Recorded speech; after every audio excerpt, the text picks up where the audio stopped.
here, princess! Princess! Huh? No! Aland, you dreamed that dream again? I'm alright. You don't need to worry about me.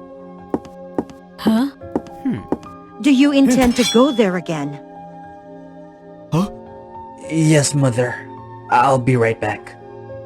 Aland was a dragon slayer. He was so brave that he achieved many great success, so the king gave him the privilege to stay inside the palace with his mother. At that kingdom, people believed that the dragon was really ferocious and always wanted to attack humans. So the dragon slayer came into existence to eliminate the dragons and protect the peaceful life there. For each dragon's heart, the dragon slayer would be able to receive a huge reward from the king. Alan's father had also been a warrior, but unfortunately, he had passed away in a great fight with a giant dragon. Every year on the anniversary of his father's death, he always came to the island where the giant dragon had lived, also where his father had passed away, to commemorate him. Suddenly, he saw a glimpse of a figure on that island. Is that a human? Why is she here? On this island? That ferocious dragon will harm her.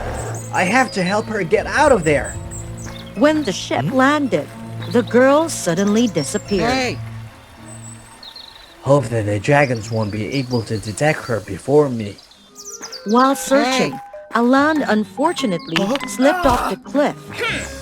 Luckily, the girl earlier timely saved him. Thank you. Who are you? Why are you here on this island? Savia, maybe because it's written on this necklace? Savia? Can it be? You are Princess Savia? I don't know. I couldn't remember the things that happened before. You know me?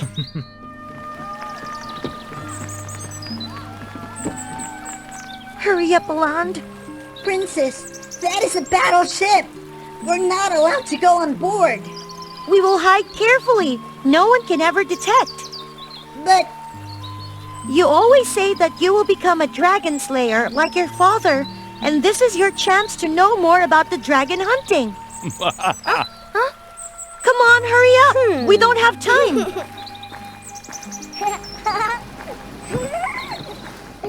You are the princess of this kingdom. In the past, a special event happened, so you strayed here. Just quickly follow me home. The king and the queen really misses you. Really? I have always been curious about the world out there. It's great to go out there, but my mother is still here. Can she go with us? You still have another mother? Yes, she saved me and took care of me during the time I live on this island. She usually stays inside that cave. So take me there to meet her. I will get you out of here. Yes, follow me. She will be really happy when seeing someone come here. Alan followed Savia to enter a really big and dark cave. Mom, we have a visitor today.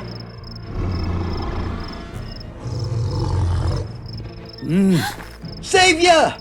Be careful! She's a dragon! His act made the dragon agitated, and they were blown out of the cave immediately. Savia got bumpy and fainted.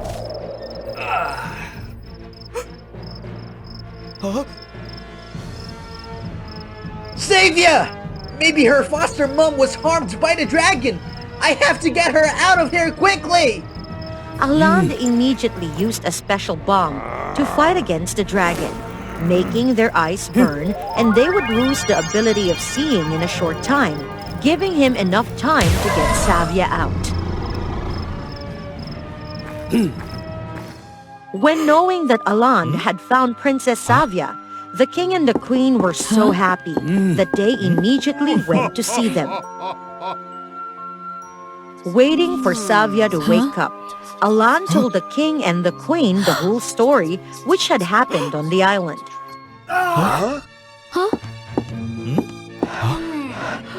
Your Majesty, A giant dragon appeared outside, and it's attacking our palace.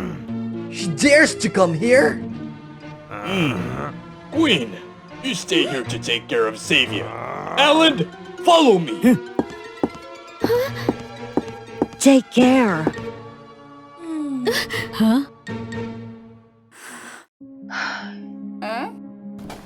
Where is this? Savia, you woke up? Who are you? Where am I? Savia, I'm your mother. This was your room before. I always kept it preserved, like before. Do you remember it? Savia turned her eyes to look around the room. It seemed to be really familiar to her. Suddenly, a little music box attracted her attention. This is the music box that you liked the most. You used to take it with you to listen when you were a kid. Do you remember its melody? Savia, happy birthday to you! Wow, what a cute music box. How melodious it is. I really like it. Mom, thank you so much.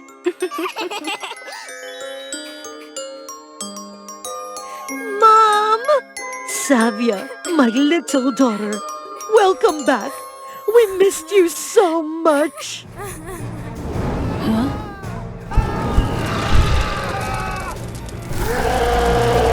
The fight outside between human and the dragon was really chaotic.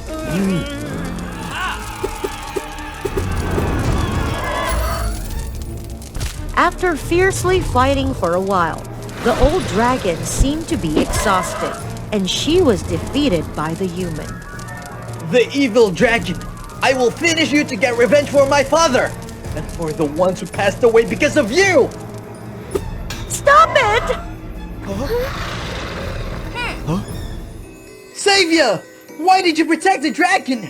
It harmed your foster mom! What are you saying about?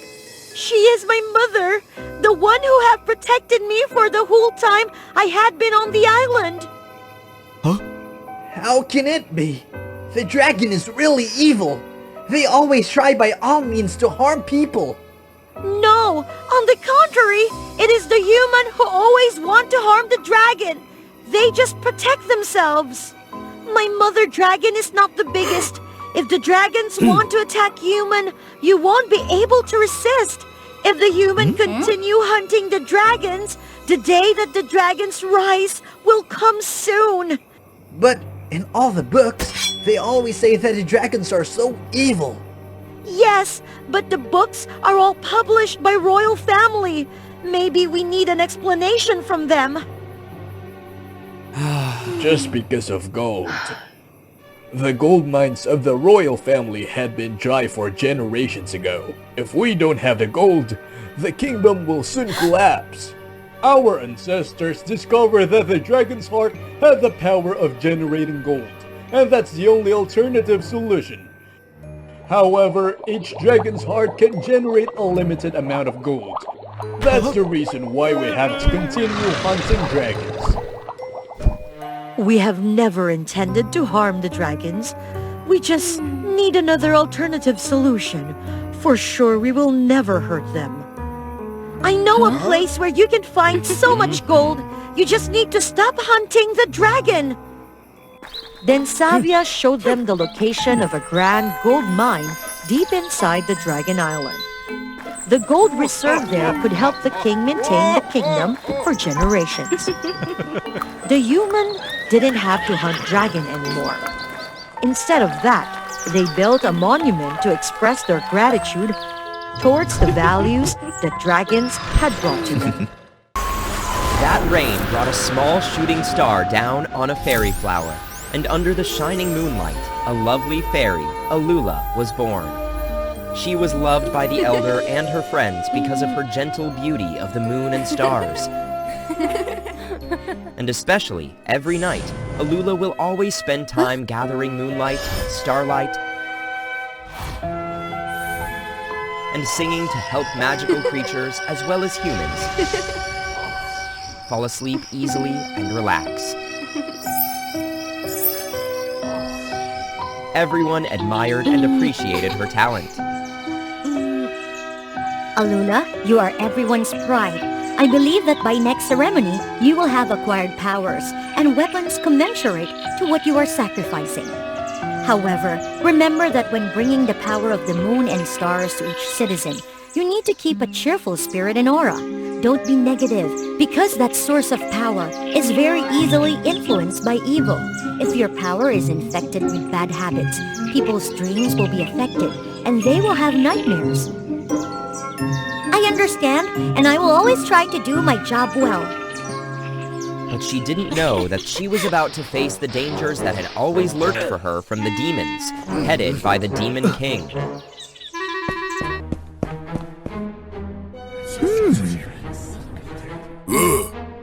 As it turned out, before Alula appeared, this land never lived in peace because the demons always played tricks and disrupted the people's sleep in order to absorb their fears and nightmares as strength. With current Alula's power, the demons had gradually lost their energy, and they always wanted to take revenge on her.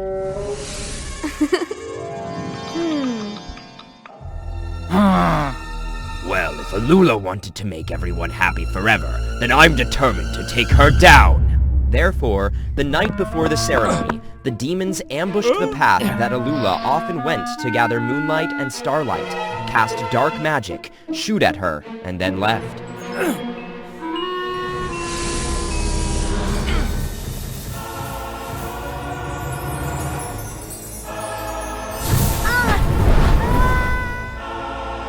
The next morning, Alula was awakened by the people's screams with the elder nearby.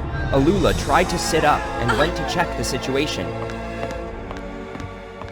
Elder, where's Alula? It seems that she didn't work yesterday because we all had terrible nightmares last night. Yes, that makes us feel very tired. No energy to work today. Sorry, everyone. Alula, are you okay? I'm fine. It's just yesterday, while I was going to work, I was hit by a falling meteor, so I was injured and lost consciousness. Sorry, Elder, and everyone for this carelessness. All right. I believe that after convalescing, Alula will quickly return and continue to fulfill her duties well. After everyone left, the elder took Alula for treatment and discovered a strange, faint, dark light surrounding her. Alula, I don't think that meteorite is normal. Perhaps this is the magic of the demons that dwell in this land, and only you can cast it off yourself. So even though I know you're sad, before you figure out how to undo the magic, you shouldn't continue to use the power of the moon and stars to protect the people's sleep. I understand. Don't worry too much. Today is also the day of consecration. I think this is also an opportunity for you to find a way to break this dark light. After that, the elves led Alula to the Heaven Gate to determine her abilities and find her own fighting weapon. As she stepped through the gate, the new aura surrounded her, granting her magic to protect everyone's dreams during the ordeal. However, Alula was still unable to use it fluently after her injury, so she herself was haunted by nightmares about demons. When Alula was worried and frightened, she suddenly noticed a strange warmth emanating from the bedside of that resident, so she fired magic at that thing. Alula's ordeal ended successfully to the joy and blessing of everyone. However, in her hand did not appear any weapons like other fairies. Why is that? Don't I have my own special weapon after the ordeal? Alula, now you have been given the power to protect the dreams. In order to gain full power and get rid of all the demons' dark energy, you must find a weapon against those demons yourself. If finding my weapon is associated with those demons, then I believe that the only way was going to their lair. Facing the enemy is the best way for me to perfect my power. After that, Alula immediately went to find the whereabouts of the demons before nightfall to prevent the nightmares from coming to the people on the following nights. On the way, she caught a swan trapped in a net, so she rushed to rescue it. Appreciated by Alula's help, the swan gave her a feather and a net and gave her instructions. Go to the end of this road, and you will find a devil's cave. You will face many dangers then, but I hope these will help you. Furthermore, the Demon King has a magic necklace, bringing suffering to the people. So you should try to destroy it to eliminate the Demon King. Thank you very much, Swan. I'll keep an eye on that necklace. As it got dark, Alula finally reached the demon's cave. But before she could further scout the situation, she was attacked by dark magic from behind and fainted. When Alula woke up, she found herself tied up and the Demon King looking at her happily. You're the Demon King, aren't you? Release me! Don't waver in vain. Now that you have fallen into our hands, it is better to cooperate for mutual benefits. You completely became my minion and made everyone sink into a nightmare. Then you and I will rule this place together. What do you think? What if I answer no? So you think you'll be safe out of here with my mighty force? You are not strong enough to be my opponent. Besides, after the ordeal with the Heaven Gate, neither the Elder nor the Fairyland gave you any weapons, but forced you to find yourself, while all the other fairies had their own weapons. That shows they're looking down on you when you don't do a good job. Hearing these words, Alula was deeply heartbroken and gradually lost her mind. Taking the opportunity of Alula's panic, the Demon King continued to use his magic necklace to hypnotize her into believing in the future. Look, Alula, if you help me, we will surely rule the whole place, and everyone must bow before your authority. After hearing the Demon King's enticing words, she suddenly felt the power within her light up, and the image of the people appeared in her mind. I can't let people's sleep be ruined just for my own gain. And I also love the job of bringing beautiful dreams to people. And if I follow the Demon King, everyone will be in despair. I can't do that. I absolutely don't want people to be disappointed or sad when they put all their expectations on me. I must definitely put everyone's interests first. After that, with a fake laugh, Alula agreed to the Demon King's condition for a chance to defeat him. Okay, I agree to use magic to rule this land with you. Now hurry up and untie me so we can execute the plan together. The Demon King was overjoyed and quickly withdrew his magic. Alula took advantage of him not paying attention and quickly snatched his necklace. Gradually, the Demon King's necklace changed from dark magic to bright fairy magic light on Alula's hand. How dare you fool me, Alula? If so, then take the punishment. The Demon King tried to use his strength to fight Alula, but she quickly dodged it. However, with the Demon King's powerful force, even if Alula continued to cast spells, she wouldn't match him. Why are this necklace and Swan's gifts glowing? Maybe they have some connection? In that case, I'll try to use magic to combine them. Alula used her magic to put the items together, and it turned into a warm, shiny thing like the one she'd seen in the ordeal. Then, when the Demon King and the demons rushed in to attack her, immediately that thing glowed, repelling the attack, and sucking the Demon King and his companions in. It turns out that this one can defeat the demons in an instant. Not only that, the demons once trapped will be unable to escape and cause nightmares for everyone. This is a great weapon that can erase nightmares, protect people's night sleep. It is a powerful dream catcher. After that, Alula brought the dream catcher to the fairyland, to everyone's joy. Since then, this had been her special weapon used when she completed tasks on the land. With the treasure... Well, the strong, hyperactive, and somewhat unruly princess of the Air Kingdom was Maya. The only person who possessed the power of 4 powerful elements: fire, water, earth, and air, thanks to her magic necklace that many people desired to own.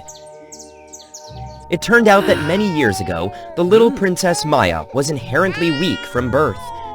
Her parents were very worried and went to the temple of the gods of the 4 great kingdoms, air, earth, water, and fire, so that Maya could be healthy and grow up in happiness. feeling the heart of the royal family, the gods gave Maya a star containing the power of the 4 elements. For the Air Kingdom, that star was a good omen of a healthy, intelligent princess. That was good news for everyone. However, because she had owned all 4 elements since she was a child, Maya always proved to be the strongest and wanted everyone to respect her.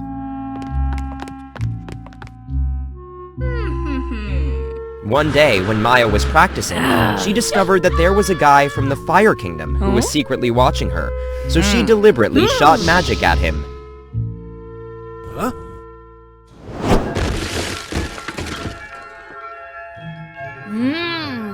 Judging from your appearance, you must be from the Fire Kingdom. But why would a Fire Kingdom like you come here? I'm Finn. I've heard that Princess Maya possesses 4 magical elements for a long time, so I was curious to come here and hope to have a chance to fight with you. I didn't expect my fame to be so far away. Alright, since you've come a long way to here, I'd like to see what Fire Kingdom's magic was like.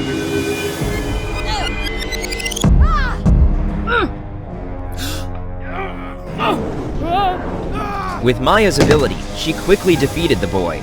Seeing him unconscious for too long, she panicked and ran to see if she had done too much.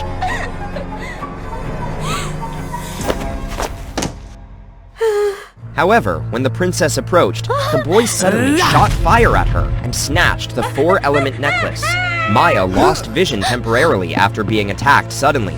She panicked and shot spells to stop the boy. Because she no longer possessed all the elements as before, her body gradually weakened and fainted.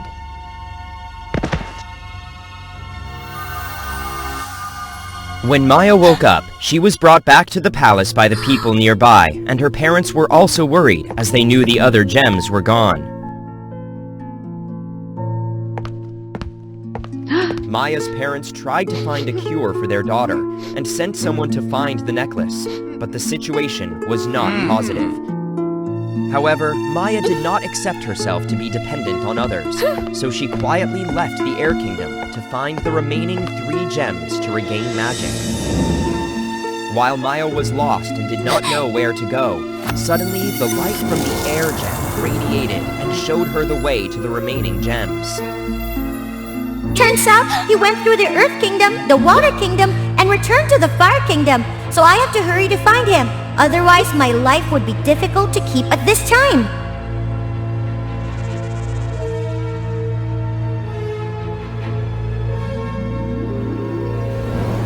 However, after many hard days coming to the Earth Kingdom, the princess seemed to be lost in the maze of dense, luxuriant forests here, and there was no way to get out. And because her health was greatly reduced after losing the necklace, Maya's body gradually lost strength, so she could not continue to fly. Maya even got entangled in vines along the way, making them more and more attached to her each time she struggled. As the princess relaxed her body from exhaustion, she noticed that the vines were no longer tightening on her body. Moreover, when she was calm and paying attention to her surroundings, it was easy to see the main wires beneath the vines, so she cut them off with magic. Well, it turns out that in dangerous times like this, instead of getting angry and hastily destroying everything like before,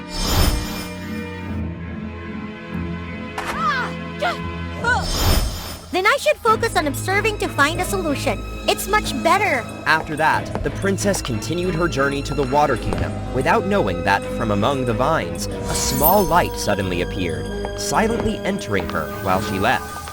After a few days, Maya also arrived, but in front of her was a fierce wave that was difficult to pass. At that time, Maya saw that there were turtles crossing the river, and she quickly used the command words and rudely called out, Hey, turtles! Hurry over here and carry me across the river. Hey girl, you don't speak properly and politely when asking for help, and you are rude like that. We will never let you cross the river. Hearing the words of the turtles, Maya froze and thought, That's right. Before, everyone had to speak politely and respectfully to me. Then I would be happy and satisfied to be friends with them.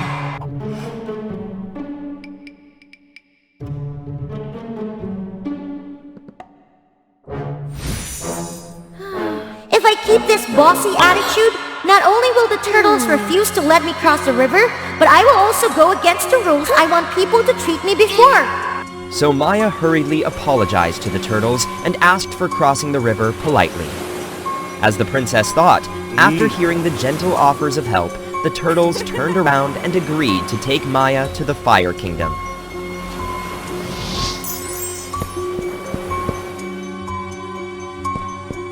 When the princess reached the Fire Kingdom, her air gem also lit up, indicating that the rest of the gems were also around. However, while Maya was enjoying herself, Finn appeared and attacked her.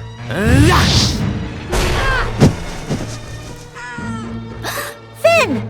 Hello, Princess. I didn't expect that I can see you there without spending so much effort looking for you.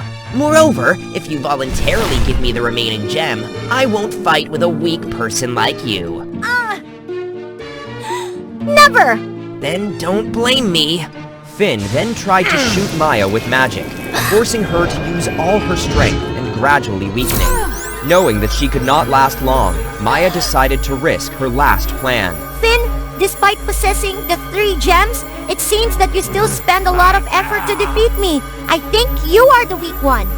Well, if that's the case, I'll show you how powerful magic that you used to have was. Maya deliberately hit the frivolous, aggressive mentality of the people in the Fire Kingdom, successfully luring Finn to create synthetic magic directed at her. Maya then created a vortex of air, which deflected the attack on Finn and regained the remaining gems from Finn's hand. Finally, the gems have come to me, and now... Brother, are you okay? You don't need to fight with the air princess because of me. When Maya turned around, she saw a weak, crying baby running towards Finn, so she rushed over to see what was going on. As it turns out, a long time ago, the story of Maya being granted more magic and abundant health from the necklace was spread throughout many places, including the Fire Kingdom. So when Finn heard this story, he went through difficulties, tried to get Maya's necklace to save his seriously ill brother. Originally, Maya was an arrogant person, so that she probably wouldn't let anyone touch her necklace. That's why Finn caused such a big disaster. I'm sorry, but I really need the necklace to save my brother. You can punish me whatever you want, but please save my brother. Princess, please don't punish my brother. He just wants me to get well soon and play around like other friends. When she knew Finn's story, Maya recalled the image of how worried and anxious her parents were when they saw her seriously ill. But if I lack these gems, my illness will not be easily cured, which will also make my parents worry. But when she saw the child's life was in danger, Maya could refuse, and she accepted to give all the gems to the 2 brothers. Originally, on the way to the Fire Kingdom, I learned a lot of valuable things. In particular, understand how the hearts of loved ones may be willing to sacrifice for each other. So I hope these gems will help you and Finn live better. Maya, thank you for your kindness. I will do whatever it takes to atone for the mistake I've caused you. We all make mistakes, even me. But I'm glad that after all, we all learned a valuable lesson. Therefore, I also want to be corrected and become a better person in the future if I have a chance to live on. Saying that, suddenly, a warm red light entered Maya's body. Then, warm lights radiated from Maya's necklace and body, saving Finn's brother and Maya's lives and appearing as a beautiful star. Maya, I am for the essence, representing the 4 elemental gems that you possess in your journey here. You have made for yourself the elements of observation, patience in the Earth Kingdom, gentleness in the Water Kingdom, and sacrifice in the Fire Kingdom. Therefore, you deserve to possess these wonderful spells and look forward to the next time you can do better at your task. I already understood. After the explanation was over, the star turned into Maya's own necklace to the joy of the Finn brothers. In the end, Look! Just a little girl, but she owned a great power inside. What happened? Let's follow WOA Fairy Tales with today's story. Once upon a time, in a prosperous and beautiful kingdom named Mandis, it was ruled by a wise king and a warm-hearted queen. Together, they had a little princess. The peaceful life didn't last for so long, until an official betrayed them. He galvanized the soldiers to attack the king and take the throne. The king bravely fought against them and passed away. Fortunately, in the most critical moment, the queen timely grabbed the little princess and ran quickly into the forest, ignoring all of her bleeding wounds. She kept running until she reached a little house with mushroom shape. She went there and knocked the door. Hello, who are you? What do you want? Please help me. Please take care of my child for me. This life, I won't be able to do anything for you. I'll repay you next life. After saying that, the queen took her last breath and passed away because she was exhausted. The goblin looked at the poor little princess. She was really touched, then she decided to raise her. Little girl, maybe it's our destiny. So stay here with me. I'll take care of you. A necklace with letter M. So I'll call you Matilda. Is that okay? Then, Matilda grew up day by day and gradually became a beautiful princess with the care given by the goblin. Seeing the princess growing up, the goblin was really happy and she decided to tell her the secret that she had kept for so long. My little girl, there is one thing that I've always been hiding from you. But now you grew up. It's time for me to tell you the truth. What's wrong, Mom? Is this a really important thing? Actually, I'm not your mother. Your real mother and your status are still a mysterious even for me. That day your mother brought you here, then took her last breath, holding you on my arms. I feel pity for you, so I kept that secret until now. Are you mad at me for what I did? No, why do I have to be mad at you? You considered me as your daughter, took care of me, raised me up. With me, you're forever my mother. Time kept going until one day, the mother goblin got the invitation to attend the annual party of the goblins. She was really happy, but also worried at the same time because at that party, she could not bring a human along with her. Mom, what makes you think so much like that? I'm really glad for being able to attend Goblin's party, but I'm also worried because it won't allow me to bring you along with me. I won't feel secure when leaving you here alone. It's all right, Mom. I'm matured. I will be able to take care of myself and wait for you to come back. Moreover, we're inside this deep jungle. There will be no one to come here and harm me. Please rest assured. That's okay, but you still have to pay attention. I'll come back after a few days. And remember not to get out of the house. That night, before leaving, the mother goblin felt not so secure that she casted a spell on Matilda's necklace. Somehow I felt secure. If she is in danger, I will absolutely know it and come back here to save her. The next morning, when Matilda woke up, she realized that her mother had left. Being at home alone was so boring, so she decided to sneak out to see the world outside.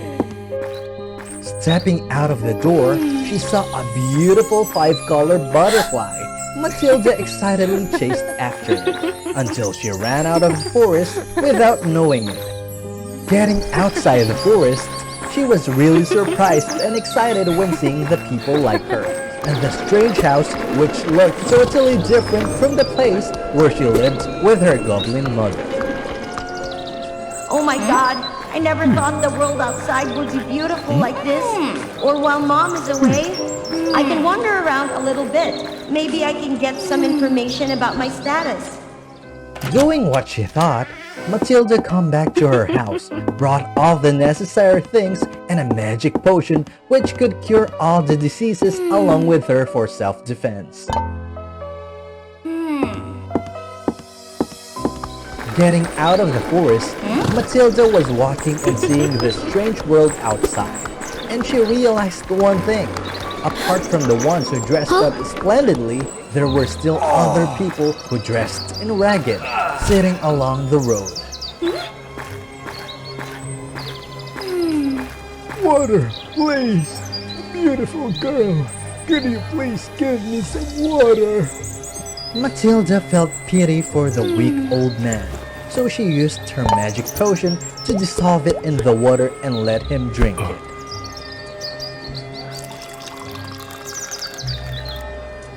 Thank you, my savior. If you have the mercy on me, could you please help other poor people? They are all seriously ill. I'm afraid that they won't be able to make it through. Yes, of course. Please take me to their place. Matilda kindly used her magic potion to save all of them. They all honored her as a master of physician. At that time, the Chancellor Leon also suffered from an intractable disease, making him bedridden painfully. Your Majesty, I heard that recently a master of physician had appeared and she could cure all the diseases. If Your Majesty allows, please let me take her here to cure you. Yes, great. Immediately bring her here. Matilda kindly came to cure him, and he accidentally saw her necklace. Royal necklace? Is she that lost princess? No, I have to do something. If she know about her status, my throne will be in danger. He came up with a plan. Although he was cured, he still pretended to grab his chest, showing that his condition was getting worse. Help me, please. She's not a physician. She is a witch. She intends to harm me. Guards, put her into the dark dungeon. Liar! You lied! You are an ungrateful liar! Give my necklace back to me! The guards dragged Matilda to the dark dungeon. In the most desperate moments, an old maid appeared to bring her food and tell her a secret. Princess, my princess, I soon realized you when you just stepped on this castle. The necklace with letter M is the symbol of royal family, which only royal members have. Leon betrayed us. He harmed the king and the queen. And now he also intends to harm you, my princess. Please forgive this useless old maid. Princess, I can do nothing to you. Thank you for telling me the truth. It's okay. I won't be mad at you. After listening to the story of the old maid, Matilda was really angry. Using her intelligence, she pretended to have a stomachache for the guard to come. Then she grabbed him, smashed his body on the prison bars, making him faint. She reached out to get the key and escaped from the dungeon successfully. Unfortunately, Matilda was recaptured by Leon. He just wanted to eliminate her immediately, so he ordered the guards to bring her to the pyre because at that time, the cruel witches were all burnt alive. You evil bastard! Release me! You harmed my parents, and now you even want to eliminate me! Everyone, he is the betrayal who harmed the king and the queen, then took the throne! After knowing that I'm the lost princess, he even intends to harm me as well!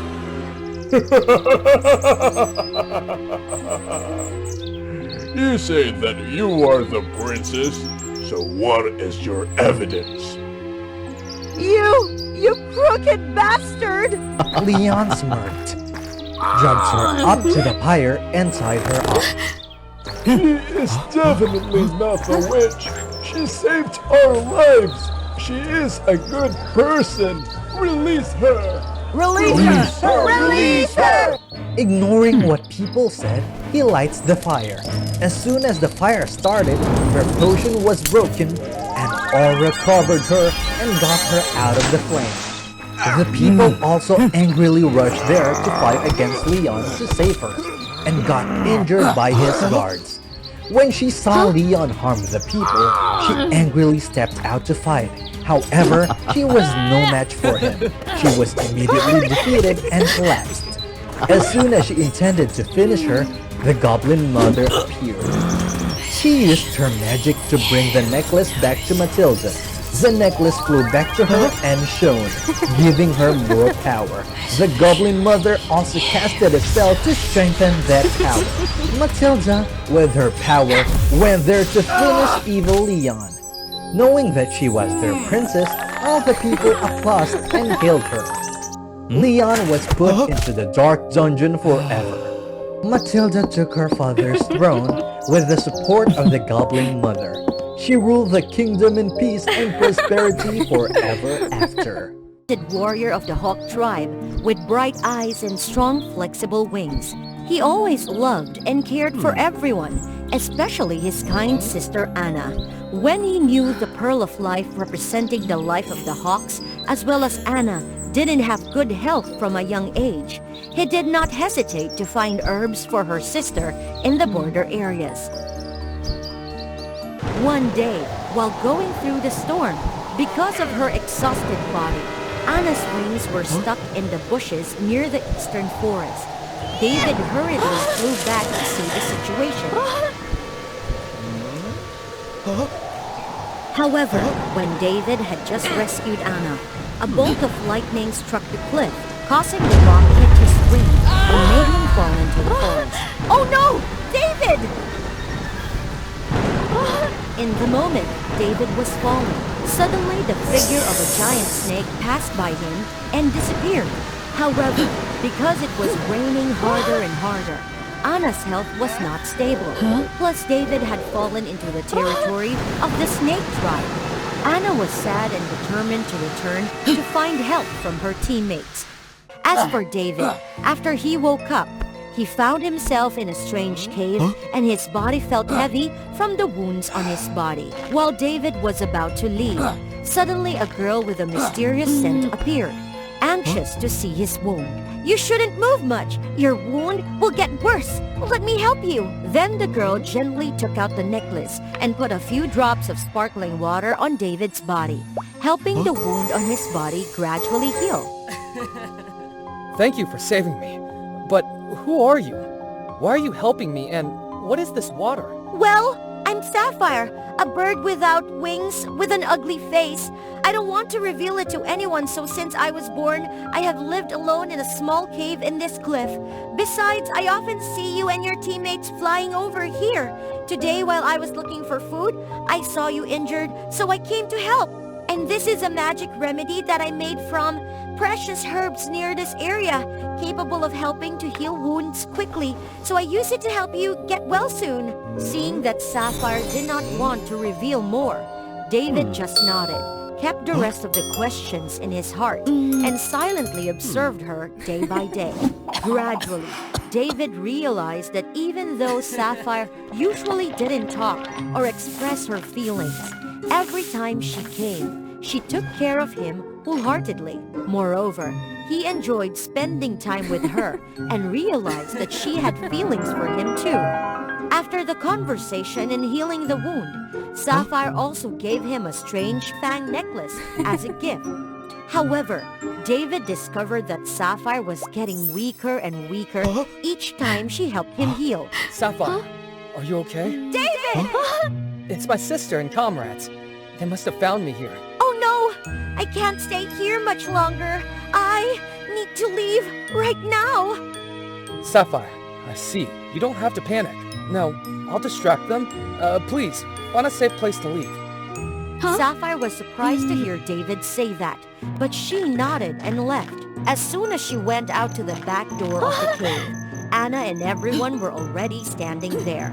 Sapphire panicked, took a step back, and David rushed out to protect her. David, thank God you're safe and healthy. But who is this? This is Sapphire, who saved my life. But right now, she has an urgent need to leave here. So everyone, please, open the way for her to go. With Anna's sharp eyes, she sensed that there was something wrong with Sapphire. Anna spread her wings and flew toward Sapphire, causing her hat to fall off and revealing the face of the serpent race. This made Anna and the others very surprised and planned to attack Sapphire because she thought Sapphire had bad intentions with David. However, David quickly stopped and created an opportunity for Sapphire to leave. Huh, David, you helped her escape? Maybe you are already mesmerized by her. No, she really took care of me all this time. No more excuses. Hurry and bring David home. No, let me out! And I will definitely find Sapphire to get that elixir. David was brought back home, but he was still restless and blamed himself for not protecting Sapphire's identity. David had long known she was a serpent through her scent, gestures, and actions when she took care of him. He was very worried about whether Sapphire was safe now when suddenly the fang lit up, releasing a guiding scent that only he could see to lead him to Sapphire's place. David sneaked out of the nest, looking for Sapphire without noticing that a dark shadow was watching his every move. David followed the scent and found a snake cave in the eastern woods. However, just as he entered, a serpent guardian appeared and stopped him. Oh, people of the Hawks, why did you appear here and want to enter our holy realm? I followed the scent from Sapphire's fang and came to this place. Now, I would love to see her and examine her wound. It turns out that the person that Princess Sapphire took care of and gave the precious fang was you. Prove that you are very important to her. However, if you wish to meet the princess, you must give me your wings as a means of communicating with the gods here. I have to trade these wings? But for an elite hawk like me, wings are essential for hunting. Really? Then the princess mistakenly believed.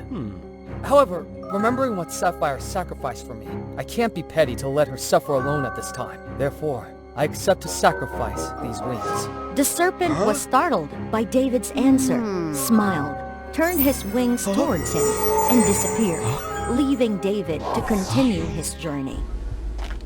Near the end of the path, David came to a huge gate with the face of a large snake looking up at him. All right, I will open this gate for you, on condition that you exchange your eyes for me. I understand. Although these eyes are important to the hawk like me and help me see Sapphire better. But if only because of a pair of eyes that I can't see Sapphire again, I'm not willing. Therefore, I am willing to sacrifice these eyes. Very well. Congratulations for completing the challenges. Please come in. Although David did not understand what the door was saying, he still hurriedly followed the scent from the fang to find Sapphire behind the gate. Sapphire saw David and she was very touched. She did not expect David to be willing to sacrifice so many things for her. However, suddenly a strong wind blew between them and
Because I know your true self is really kind. You don't want to harm anyone. Moreover, you can't use force to solve everything. And you can't force people to do as you please because of your selfishness and desires.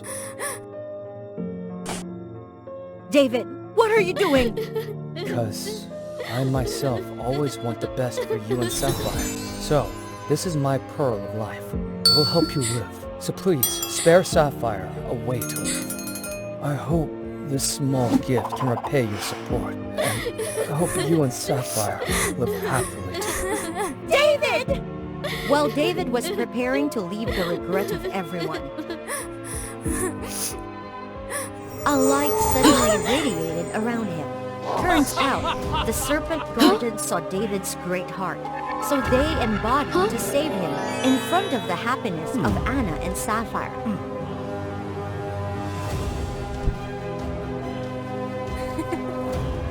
David. Once upon a time, there was an era in which the demons had been really powerful. They were all around to harm people, and the people had to find ways to fight against them. At that time, the queen gave birth to cute twin princesses. The elder one named Adele, and the younger one named Adelia. Then, a fairy came and brought a prophecy that the two sisters would end the powerful era of the demons. She blessed them the power in an orb which created a shield to cover the palace.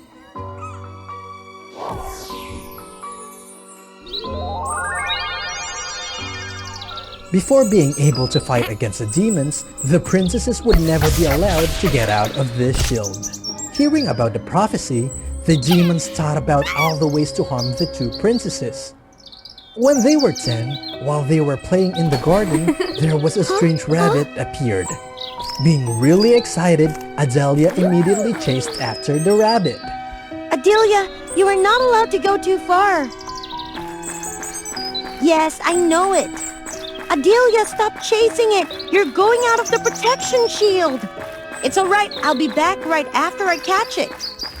As soon as Princess Adelia got out of the shield, a trail of black smoke suddenly rose and blew her away. Oh no,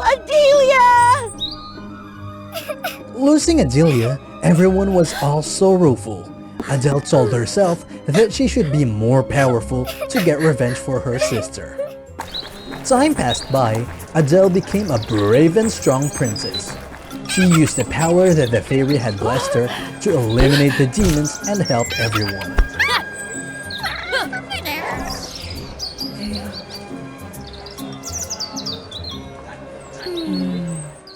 Using too much power, Adele always came back with exhaustion. Suddenly, she saw a strange person which looked exactly like her in the room. My tiredness even causes illusion? Sister! Adelia, is that really you? Where have you been those years? Have the demons harmed anything to you? Everyone misses you so much, Adelia. Without replying to Adelia, she suddenly knocked out her sister. Following the Demon King's word, she absorbed her sister's soul. Then she went to destroy the protection orb. At that time, the demons were all waiting outside. Why didn't you directly absorb the power of the two princesses, but you had to bring up the human's child? You idiot. That power is against me. You want me to harm myself when absorbing it? Moreover, only human can pass that shield. I could only brainwash Adelia to make her do it for me. When everything is done, I can have not only the castle, but also another powerful weapon. The shield immediately vanished. Then the demons rushed inside to attack. Huh?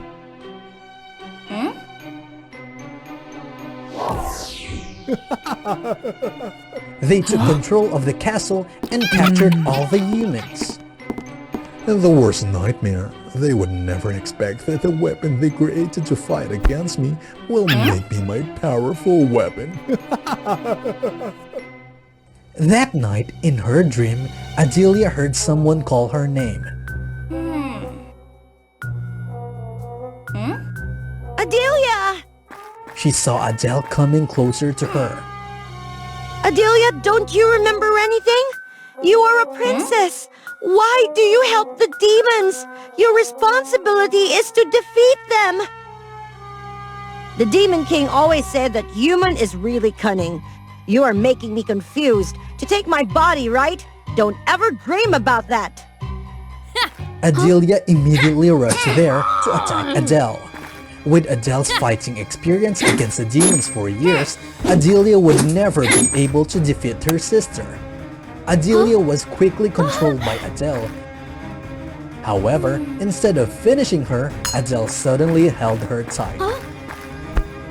Thanks for the warm hug, Adelia remembered all of her childhood memories, which had been erased by the demons. Adele, what did I just do? I'm sorry. It's all right, my dear. It's good that you remembered all. We still can fix it. Together we will defeat the demons and save everyone. Adelia woke up right after. Adelia, you can still hear me, right? I'll lend you my power. We will go find the Demon King together. Yes, together. We will end this powerful era of the demon. Seeing Adelia came up with a new appearance, the Demon King felt a little bit strange. But he was being too triumphant. He didn't care much about that. Adelia, it's late. Why don't you take a rest, but come here and find me? Is there anything? Demon King, stop acting. You made me a puppet inside your hand. What are you talking about? Were you got controlled by Adele's soul? Huh? You forgot my words. Human is really cunning. Stop making excuses. I remembered all the things. Today you will have to pay for what you did. Immediately, she attacked the Demon King. The Demon King was really strong, and Adelia was hard-pressed. Adelia, calm down. Don't let the anger control your mind. Just observe carefully to find his weakness. Following her sister's instruction, Adelia stopped attacking. She just dodged and focused on observing him while he was attacking. After a while, the Demon King finally exposed his weak spot. Adelia, no! With the power and intelligence of the two sisters, finally, the Demon King was defeated. Losing their leaders, the demons quickly ran away and frightened. After being rescued, the king and the queen were really happy when seeing Adelia. But when they asked Adele, their mood was down. Adelia told them the whole story, since Adele's soul had been absorbed. I called her earlier, but she didn't reply. Maybe she gave this body to me. I'm sorry. It's all because of me. No, Adelia. This is not your fault. Just blame the demons for being too cunning. Right at that moment, the fairy godmother appeared. I got everything, but I couldn't intervene directly, so I could only keep her body. I can help separate her soul from your body, but it would be really painful. If my sister can come back, I can take it all. All right, then I will start immediately. A while later, finally, Adele's soul was separated and entered her body. Adele woke up in delight and happiness of everyone. Since then, they lived happily. The two princesses together went find and defeated the remnants of the demon to give people a peaceful life. Get out of this castle! Until you find a princess who really wants to marry you, then you'll be allowed to come back here. Why could you treat me like that? What did the prince do to make the king angry like that? Let's follow WOA Fairy Tales to come back and see what happened. That prince named Beavis, he was so arrogant that he despised everyone around him. Therefore, although being of an age to get married, he still couldn't find anyone who was suitable for him. Father King! Didn't I tell you that there would be an important meeting today? Why did you come here so late? Because I couldn't find any suitable pair of shoes. I had to order the servant to make a new one, so it took a little bit longer. Hope for your understanding with this disrespectful action. Oh, that's alright. Maybe the prince wanted to prepare carefully for this meeting. Let me introduce. This is the princess of the neighbor kingdom, who will get married with you. Hi, Prince. I'm Anna. You look more beautiful than the girl that I have met. Do you know how to draw? Or to play chess? I can't do both of them. I just love floral arrangement. Floral arrangement? Isn't that a work of a servant? You're a princess. Why do you have to do that? Hope that you emissary and princess will come back on another day. If there's nothing more to do here, can I get back to the castle? Get out of this castle! Until you find a princess who really wants to marry you, then you'll be allowed to come back here. Then Prince Beavis had to wander around from kingdom to kingdom. However, his notoriety was known well, then not a single princess wanted to be his wife. This is the 5th kingdom. If everything goes on like this, I won't be able to come back for the rest of my life. Are you looking for a princess to get married? How did you know it? Who are you? It doesn't matter who am I. What you should really care is to find a princess who will be willing to marry you. Really? Where is she?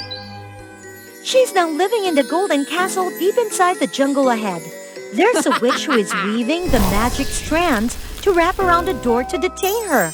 All you will need to do is to strike the strands off, the door will be opened, and she will agree to marry you. Just as simple as that. Is there anything else? When you enter that castle, you will not be allowed to touch anything, or the greed will turn you into stone. Yes, I knew it. Beavis followed the instructions of the young girl, and finally he reached the golden castle deep inside the old forest. Indeed, there are so many rare precious things here. No wonder that those normal people couldn't hold their greed. But now with me, the princess is the most important thing. Prince Beavis went straight to the room which was supposed to be detain the poor princess. The ugly witch dared to detain my fiancé. I will teach you a lesson.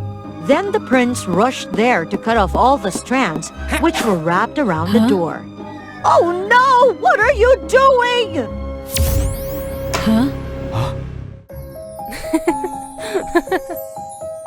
Thank you, foolish prince. Now this beautiful face will forever be mine. What's happening? Isn't that this room is detaining a princess? I'm that princess, and you've just ruined my life. Come on! Maybe you were so beautiful when you were young, but now you're too old to be a princess. I'm just 17 years old. Oh, really? So what happened that made you like this? 17 years ago, when my father got lost in a hunting trip, a witch promised that she would bring him back, but on one condition. He would have to exchange the body and the face of his little princess for her when she got 15. At that time, my father had no daughter, so he accepted it without hesitation. But he never expected that my mother was pregnant with me. He immediately begged the fairies for help, and fortunately, a kind fairy replied his prayer. In the world of fairy and witch, there are some rules that will never be broken. I won't be able to help you lift the spell immediately. We can just wait for the determination of the princess. Because she didn't mention about the hair, so she will be able to keep it.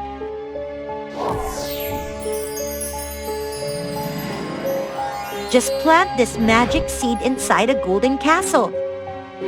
And use her hair to weave the magic strands, which will help her stay away from the dark magic.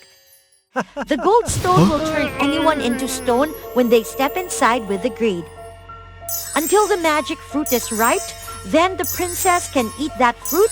Everything will come back to her. I was supposed to get my beauty back. No one will allow to marry a saboteur like you. Isn't that a small fruit?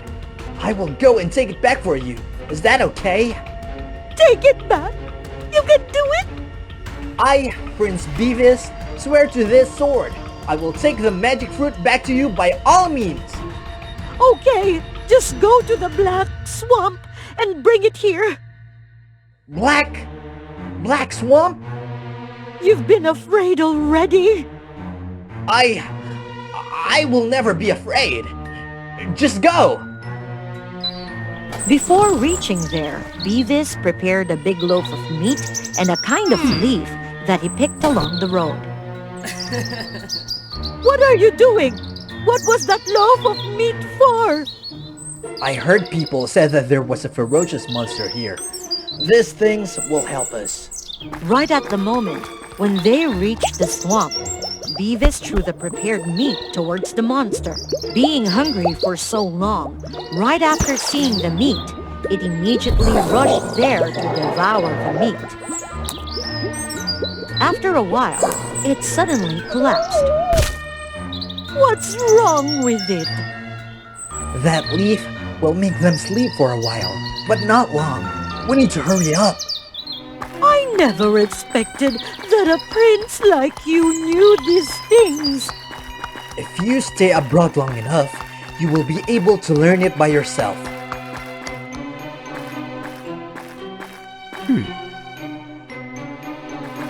Seeing the witch inside the house, Beavis came up with an idea.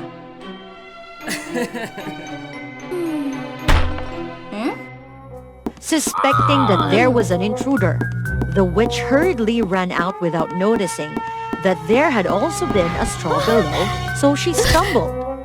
Just waiting for that, Beavis quickly ran there and wrapped her up so tight by the magic strands. Eunoni finally took the magic fruit. Then she bit it. Immediately, her face was back like before. Thank you so much. This is the first time when anyone truly thanked Beavis. He never thought that he could be happy like this when doing a good thing. The monster finally woke up and it could see its master was in danger. It immediately attacked the two people. Quickly, run away! How about you? For my whole life, I haven't been able to do anything good to others. Helping you is the most meaningful thing I have ever done. With me, that's enough.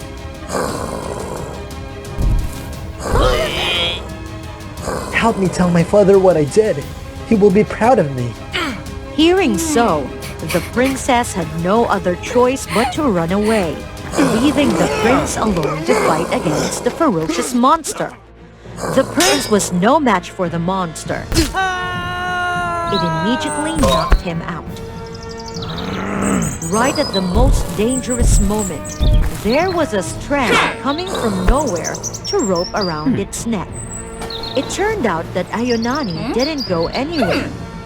She just hid in a corner to weave some more magic strands. She threw one end of a strand towards Beavis. Getting the point, He caught it and quickly ran around the monster. Not for so long, the strand wrapped around its legs. The monster faltered to the ground. Beavis tightened the strand, and the monster couldn't move. The two quickly got back to the place of Ayunani's parents to unite with her family.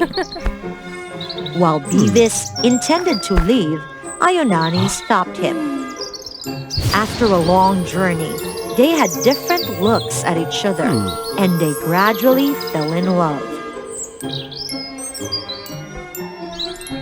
After that, a grand wedding was held, and they lived happily together forever after. Get me out of here! If I can get out, I will teach you all a lesson! Fairies will always appear to help the kind people in difficulties. However, when a fairy helped someone without a good ambition, then she wasn't a fairy for sure. In a village, there lived an orphanage man named Jacob. For being a chimney sweep, his face always got dirty. Not so many people could see his real face, even his best friend Keva. Jacob, help me please! A little sheep got lost from its herd. Were you dreaming about a prince and forget the sheep? When I'm able to marry the prince, I won't have to be a shepherd anymore, and of course, I won't forget you. Although pretending to be happy, but Jacob was really sad because he had fallen in love with Keva for such a long time. While splitting up to find the sheep, Keva saw a key with really strange patterns. There was also a wooden box near there. For her curiosity, Keva tried to open that box. A fairy suddenly appeared right in front of her.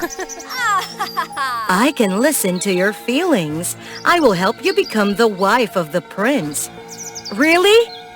Yes, you only need to give me 3 drops of your blood. Yes, I agree.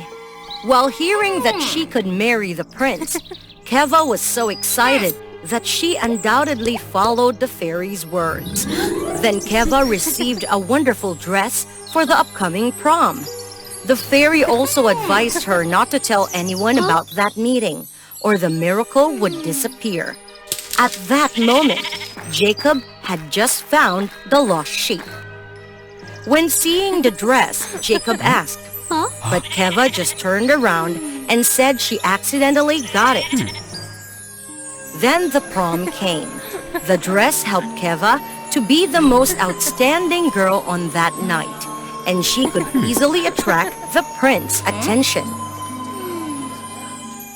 The prince was totally overwhelmed by her beauty. He danced with her for that whole night. Finally, Keva's dream came true. The prince brought her back to the palace.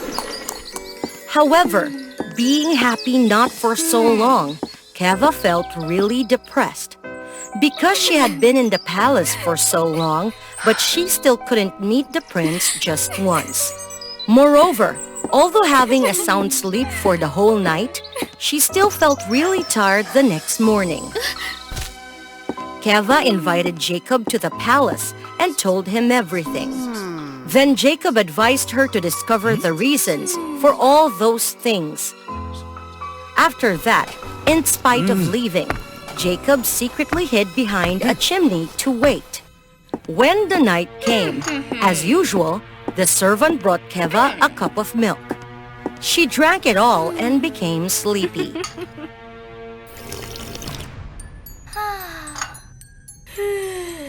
Right after putting her back on the bed, Keva took a deep sleep and didn't know what was going on. Until midnight, someone appeared and stepped on Keva's room. Jacob was surprised when he saw it wasn't a prince, but a devil. It came closer to Keva and gradually sucked her life spirit. The life spirit of the ambitious girls is always the most delicious thing. Waiting for the devil to leave, Jacob immediately followed him. the devil entered a room. Then he got into a wooden box which was placed in the middle of the room. Jacob intended to go back and tell everything to Keva, but he faced the guards who were on patrol, so he had to hide in a nearby room. Strangely, Jacob found all the things inside that room so familiar. Who is that? Jacob looked at the place where the sound came. It was the king. Your Majesty, please, forgive me. I meant no harm. You seem not to work in this palace. Why are you here? Seeing that the king had no bad intentions, Jacob honestly told him everything. I was also harmed by that devil. Years ago, I accidentally lost my son, and that devil took advantage and replaced him. But days later, I discovered his own identity, so he harmed me. Thanks for the orb that the fairies gave me, I could save my life, but I can only be awake for a while in the early morning. The time when the devil's strength got weak. Maybe the devil was full and hid inside that box. Then his strength was weakened. The box is his weakness. You just need to wait for the chance. Then destroy the box and he will be eliminated.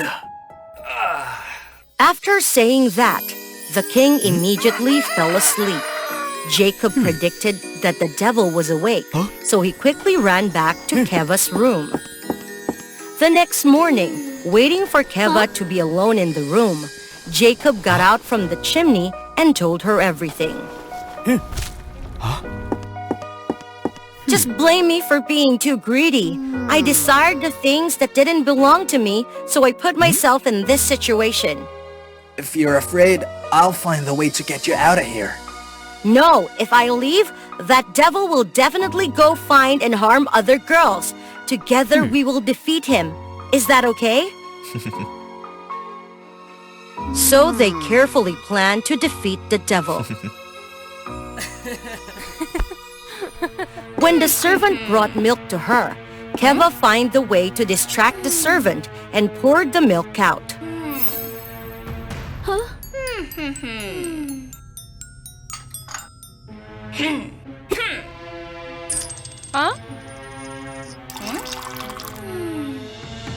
Then she went to bed as usual. At midnight, the devil appeared again at her room. Keva was all awake, so she could feel the stink from the devil. While being sucked of her life spirit, Keva was really tired, but she stayed still and bore it. After the devil left, Jacob secretly followed him. To the room, he saw the key lying on the box, so he predicted that the devil had been inside that box. Without hesitation, he entered the room to destroy the box. Unfortunately, when he just touched the box, he was knocked out far away immediately. Just a weak human wants to mess with me?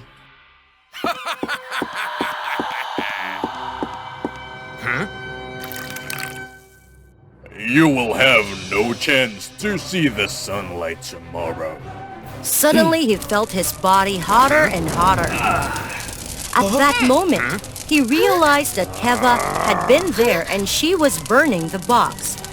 The devil intended to rush there to stop Keva, but Jacob used all of his strength to prevent him. Taking for a while, the devil could finally escape from Jacob. Immediately, he knocked Keva out far away from the box. But it was too late. The box caught fire and started burning. The devil screamed painfully when the box was burned into dust. the devil also vanished. Losing too much life spirit, along with a critical hit from the devil, Keva's breath got weaker and weaker. Kiva, are you okay?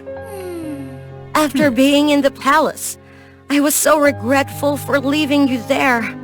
I just wish that if I had the chance, if you still cared about me, we would be able to live a peaceful life together. Kiva, you will be all right. I promise to protect you for the rest of this life. Thank you. No, Kiva. No. Suddenly, the king appeared. He quickly put the orb on Keva's body.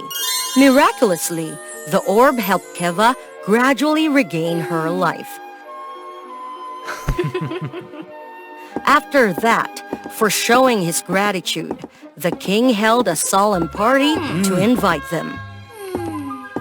For being suitable with the party, Jacob had to go bathing and wear new clothes which were prepared for him by the king. At that moment, everyone was so astonished to realize that Jacob looked exactly like the prince that the devil had disguised into. Thinking of something, the king immediately came to Jacob and rolled up his sleeve. Huh? Jacob, when did you have this birthmark? I don't know. I thought that was a dirt stain, but I couldn't clean it. Jacob is my lost son! The devil stole your identity. Then he would look exactly like you. You have been in dirt all the time, so no one have seen your face clearly. Jacob, I have missed you so much. From now on, stay here, in the royal palace with me. Is that okay? Yes, Father King. But I have one thing to ask for your permission. Just tell me. Keva, will you agree to stay here with me? But I'm afraid that I'm not worth with a prince. I'm just a greedy girl. That was Keva of the old days. Since you decided to stay here to defeat the devil and save everyone, you became a brave and kind girl. What's not worth with that? After hearing so, Keva felt relieved and agreed to stay with him. A grand wedding was solemnly held a few days later with the blessings of... How dangerous it is! The magic power is heading towards this little girl! What will happen next? Let's follow WOA Fairy Tales with today's story. Once upon a time, in a small town, there was a beautiful girl named Bella who lived with her mother. Bella's father had been a majestic musketeer, but he passed away heroically in a fight to protect the royal family since Bella was only 6 years old. With Bella, her father was always an idol, a hero, the bravest and the most majestic man in her life. Therefore, Bella always dreamed of becoming a brave musketeer like her father. But her dream had always been dashed by everyone, especially her mother. Bella, I have told you many times that you have to stop wandering around and practicing fencing with other kids. You should come back home and learn cooking, weaving. Don't let me see you practice fencing one more time. Although being rejected, Bella always kept her dream. She always wore the dangly sword necklace that her father had given her, and saw it as the motivation for her to move on. I will never give up. I have to follow father. I will be a musketeer by all means. Did what she thought, Bella went to see her mother to talk. Mom, I want to ask for your permission to go to the palace and serve royal family. I also want to train myself for being more organized and not upsetting you. That's okay. Maybe Royal Palace will be a suitable place for you to train yourself into a dutiful and gentle girl. I just need to enter the palace. I will find the way to become a musketeer girl. I won't give up that easy. Then, Bella said goodbye to her mother and set out. The royal palace and so many challenges were waiting for her. At the royal palace, Bella worked in the kitchen, but when she had free time, she always secretly went to the practicing site of the musketeers to watch. She passionately watched their well-trained fencing and took a stick to imitate their action. And that caught the attention of the palace butler. Today I saw you secretly watch the musketeer practice and passionately imitated them. Have you finished all your works in the kitchen? I finished all of the works, and about my imitation of the musketeer's action, Don't worry. I just can see that you're really passionate like me before. Just a nostalgia. So you also dreamed about being a musketeer like me? It's not a dream. I used to be a musketeer, but because of the pressure and the prejudice everywhere with a female musketeer, so I decided to get back and become a butler. You shouldn't be too persistent with this, because it will be really challenging. I can overcome all the challenges. I just need to be a musketeer. Don't be too stubborn like that. Do well all the works in this kitchen. You will have a peaceful life. It's better than being a musketeer with your life will always be threatened. That's my dream for so long. My father used to be a really brave musketeer who even sacrificed his life to protect everyone. I want to be the person like him. Please understand me, and please don't forbid me to follow my dream. What a stubborn kid. But I love it. I can see your determination, and I don't have the heart to forbid you. I will be at your back to support. I will teach you all the things I have. Come on, little girl. Thank you! Thank you so much! Bella was so glad that she practiced passionately. She worked at the kitchen during the day and practiced at the garden of the village in the evening. And for that, she had a chance to meet Prince Adam. On a sleepless night, he wandered around the palace and saw Bella was practicing fencing with a stick on her hand. The prince surprisingly came over. Hello, it's late at night. Why do you still practice here? Or you're sleepless like me? Your Highness, it's too late and you're still here. Was my practice too noisy that affected you? No, it's just a little bit difficult for me to sleep. And how about you? It's so late and I still see you practicing.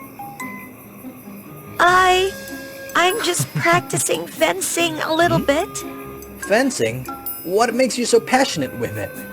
My father used to be a musketeer, but he bravely passed away for protecting the royal family. I want to be a musketeer to continue his career. Oh, wow! What a brave girl. If you don't mind, I can help you practice. I'm also good at fencing. The prince enthusiastically instructed and practiced with her every day, and they gradually had the feelings with each other. That day, as usual, she went to the backyard to practice fencing, but she could find the prince nowhere. Instead of that, she saw the figure of Gavis the Chancellor. He was practicing a strange and mysterious magic. I know that it will be improper, but today I saw the Chancellor sneakily practice a weird magic.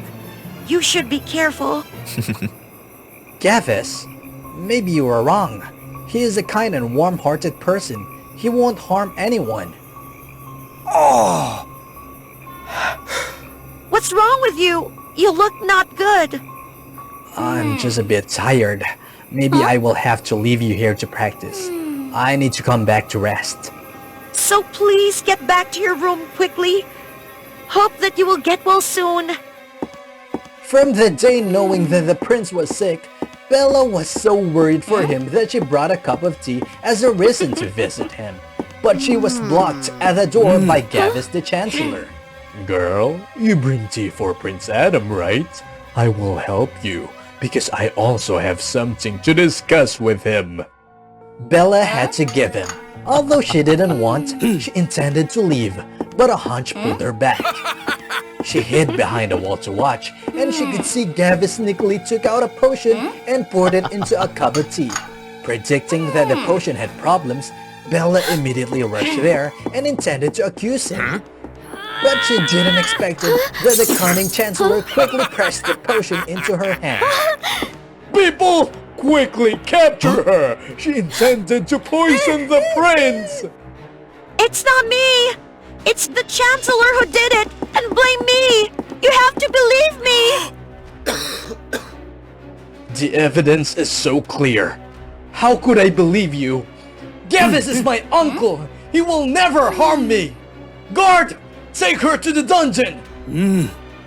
Although the prince ordered to detain her in the dungeon, from deep inside, he still didn't believe that she had done that evil thing. So he secretly asked the butler to go there to meet him. I still can't believe that Bella wanted to harm me. Clearly, there's more to this story. I have to investigate it carefully. This time, take care of her for me. Don't let anyone harm her. Thank you for believing her like that. I'll take care of her carefully. Please rest assured. Talking about Bella, that day, when she was sitting in the dungeon, she accidentally heard a conversation. Just tomorrow, when Gavis the Chancellor successfully eliminates the prince, we will be trusted and promoted. We won't need to watch in this dark dungeon anymore. That's a good news, but how we intend to eliminate the prince? You forget that Gavis has magic power, right? He will mesmerize the prince to make everything easier. We just need to stay here and wait for the good news. Hearing that, Bella was so angry. That day, when the butler arrived, she seized her hands. Today, I accidentally heard the conversation of the betrayal guards. They said that the Chancellor intended to harm Adam at tomorrow's party. I was really worried. How can we save him? What an evil man. Okay, just rest assured. Tomorrow, I will have the ways to take you out of here. Then together, we will find a way to save the prince. The next evening, when the butler brought her the meal, she sneakily brought along with her a little wine bottle for the guards, and there was a little anesthetic in the wine. After drinking it, they fell asleep immediately. She took the key to rescue Bella. Then they ran away together. Reaching outside, Bella was so astonished while seeing the Chancellor had controlled the prince, making him climb up to the top of the high tower, and the Chancellor intended to push him down. It turned out that in the crowded and chaotic party, the Chancellor secretly mesmerized the prince and controlled him to go to the high tower. When the prince was about to be pushed down, the prince suddenly woke up, but it was too late. Why did you do that? I considered you as my second father, and now you are harming me! You cruel traitor! You need to disappear. Then the throne will be mine. Tell you a secret. I am the one who poisoned you. If that little girl Bella hadn't messed up, you would have been eliminated sooner. And now, goodbye, my prince. Then, Gavis smashed so hard in the hand of the prince, making him fall down. Luckily, Bella cleverly pushed a cart with full of straws below to keep the prince safe. Seeing that his plan was not successful, Gavis immediately ran away. The prince and Bella chased after him, but Gavis's guards blocked the way and messed everything up. Then, the butler appeared to fight against them. Let me handle with these guards. You two chase after that traitor. Prince Adam and Bella chased after and blocked Gavis. They had a fierce fight. Knowing that he was not the match for the prince, Gavis sneakily used his magic to attack him. Seeing her lover in danger, Bella rushed there to take the magic power and cover him. Luckily, the magic power went directly to the necklace that her father had given her. The necklace shone and a light sword appeared and flew towards Bella's head. Bella took the sword and she was really surprised while seeing the word for Bella on the sword. Father, thank you for your last gift. Thank you for always being by my side to protect me. Let me see where you can run now! Bella held the sword tight, then rushed there to defeat the evil Gavish. The prince ordered his people to put Gavish into the dark dungeon. Bella completed her dream gloriously to become a musketeer. Her love with Prince Adam started to grow, then they married and lived happily together forever. There was a mysterious cave, the birthplace of talented gems, with the task of protecting the peace of this place. In particular, with the birth of Jasper, a person who was somewhat impulsive, but always enthusiastic to help others, together with a gentle, careful Lapis, gradually the beautiful friendship of the two best gem warriors also flourished and united in the fight against the demons. Not only that, but they also possessed a great fusion ability, a symbol of solidarity called Malachite. One day, when the Malachite fusion drove out demons in a forest, they saved Jamie, who claimed to be the king of this land. Thank you for saving me and everyone else. This favor, I don't know how to return it. I wish to be your friend. Faced with the handsome and gentle boy, Jasper and Lapis's hearts suddenly fluttered and immediately returned to their true form to talk to him. This is the mission of gems like us. And if we can be friends with you, we are always willing. Thank you both very much. However, day by day, Jasper and Lapis's feelings for Jamie deepened, and neither of them gave up. So they decided to confess to him together. I'm sorry, ladies. Because my country has a rule, each king can only marry one queen, and that queen must be smart, strong, and possess the Ring of Power, which has the ability to control the power of the land in this forest. However, this ring is located deep in the dark cave, where it had many kinds of thorns, illusions, scary surrounding it that ordinary people can't easily enter. But I believe that with my magic, I can get the ring and become your wife.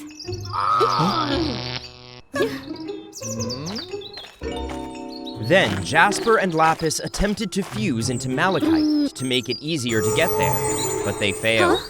Maybe because the jealousy of love has created a competitive and disunity thought, so we can't unite? Well, if we can't fuse into Malachite, let's use our own abilities to get the ring! Soon, Jasper and Lapis reached the giant thorn forest, the first gate to reach the dark cave. However, no matter how hard they tried to overcome them, the thorns grew more and more and created an illusion, sending the two back to the starting point. Suddenly, Lapis noticed the moving trees creating various paths that made them lose their way. Well, if this land of thorns can't be crossed by going through it, I'd better create a bridge of thorns across the air to cross it. Think of it. Lapis used her magic to make the thorn bigger, spreading like a bridge to cross. Not only that, but for fear that Jasper might catch up with her, Lapis also cast a spell to make the surrounding thorns grow taller and stronger to block Jasper's way. Sorry, Jasper. Because I really love Jamie, I have to apologize to you this time. Disgusting! If you still want to get Jamie, then don't blame me! With that, Jasper turned out the flaming butterflies surrounding Lapis, and then took the opportunity to rush forward.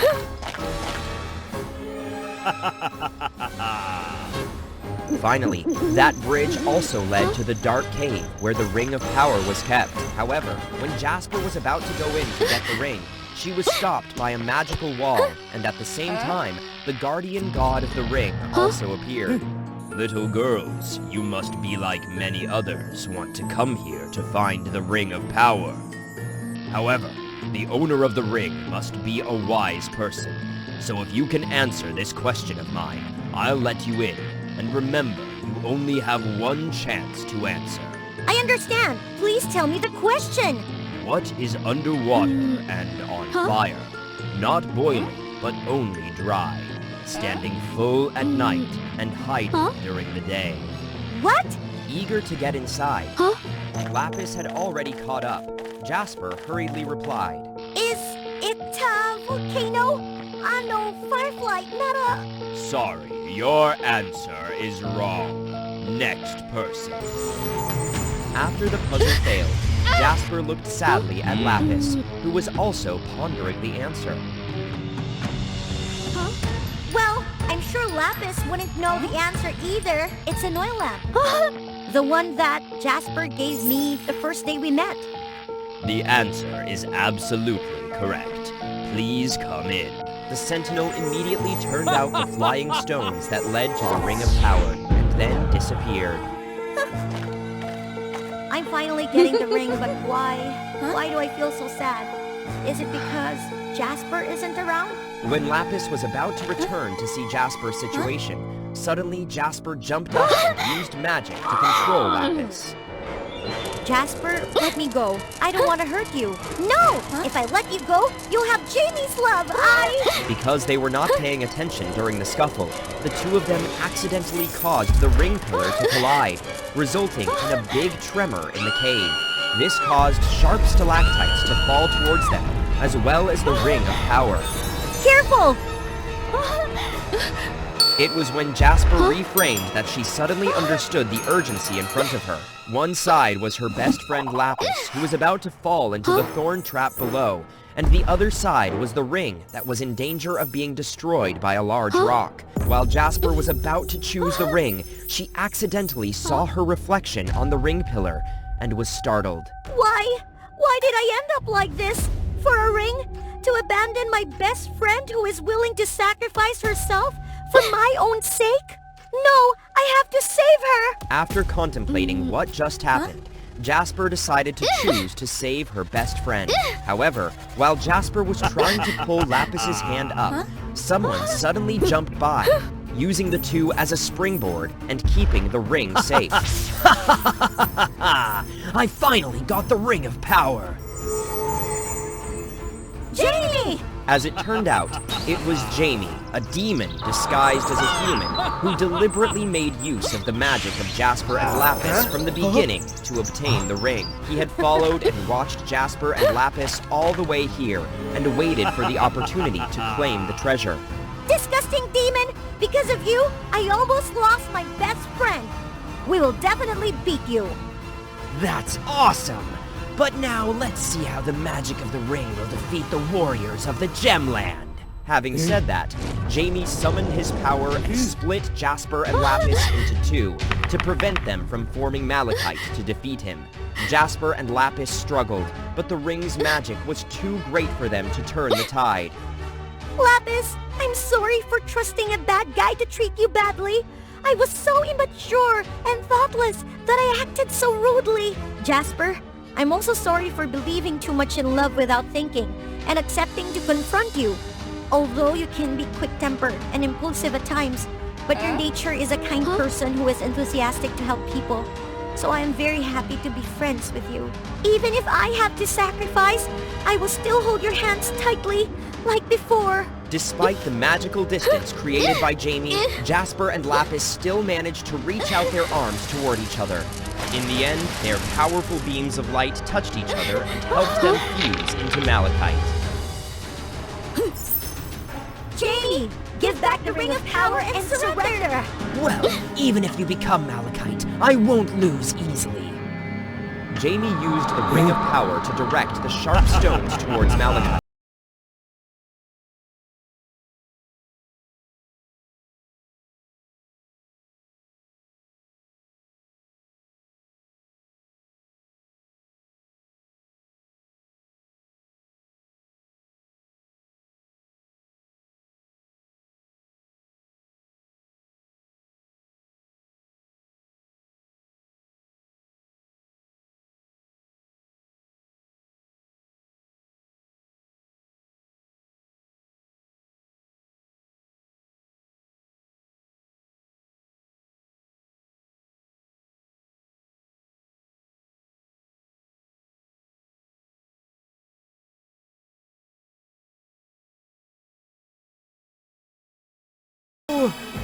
In the end, everything went back to the way it was before, and so did the two girls.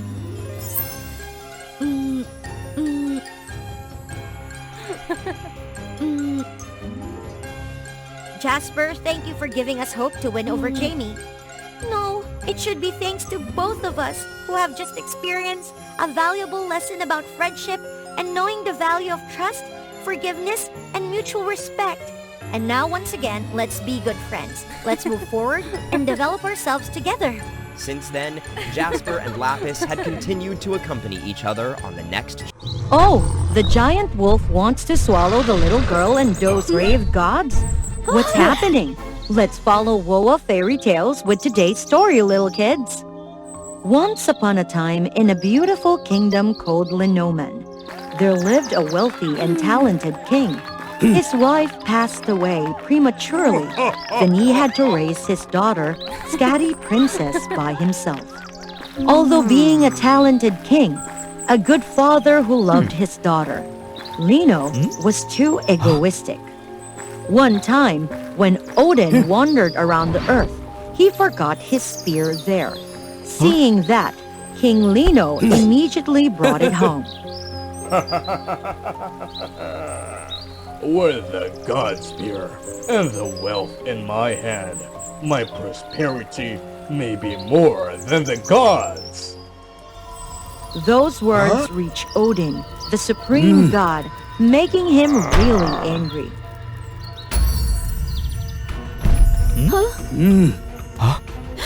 You are a human, but you dare to insult the gods? Your arrogance deserves to be punished. I will turn you into a stone statue for 100 years. Let's see whether you will still be arrogant or not. My great Odin, I know my father was so wrong when he arrogantly insulted you, but please forgive him. He's of an age. I can take the punishment for him. I will give up my princess status.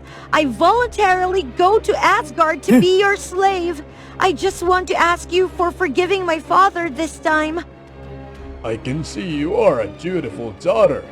I will give him a chance, but there is a lot of work on Asgard Mount, and they're really heavy. Can you make it? Yes, I will try my best to atone for my father's sins.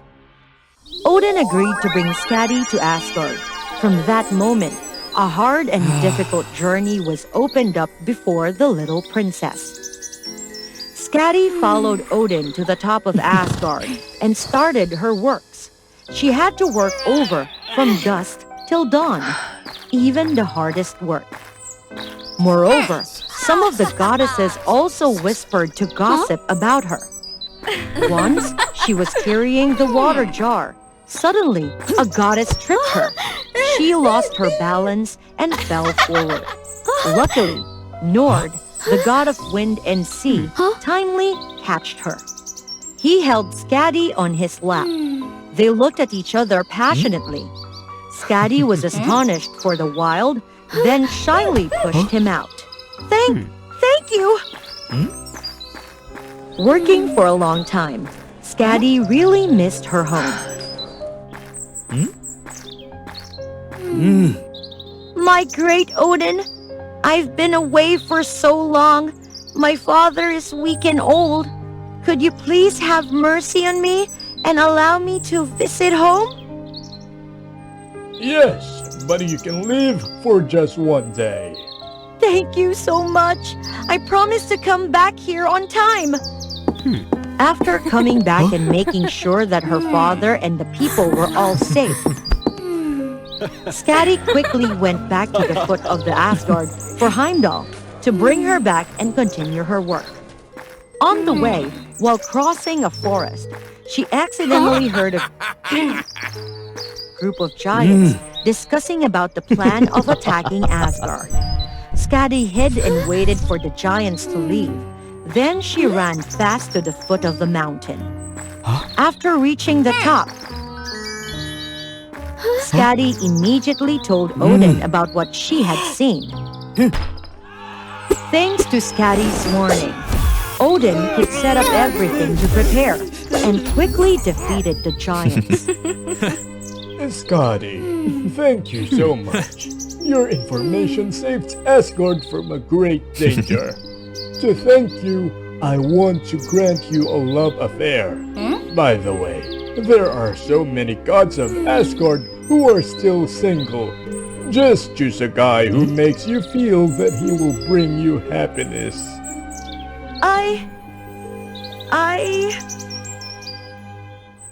If you are still confused, I have a good way for you to do it. Odin came up with a plan.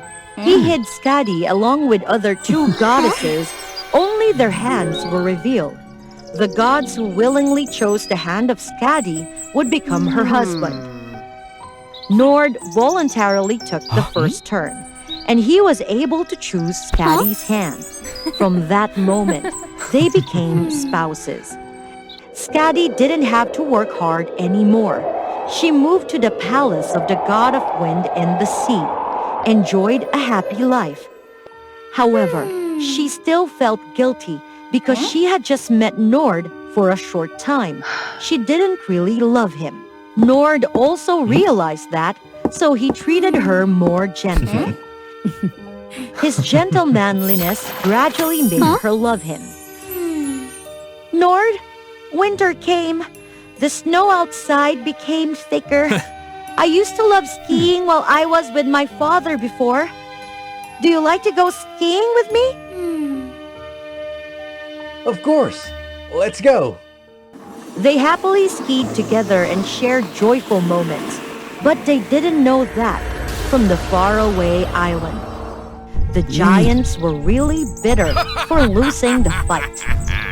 They discussed to go on the island to knock out the little guarding god, rescue the giant wolf Fenrir to make a plan for coming back to attack the gods.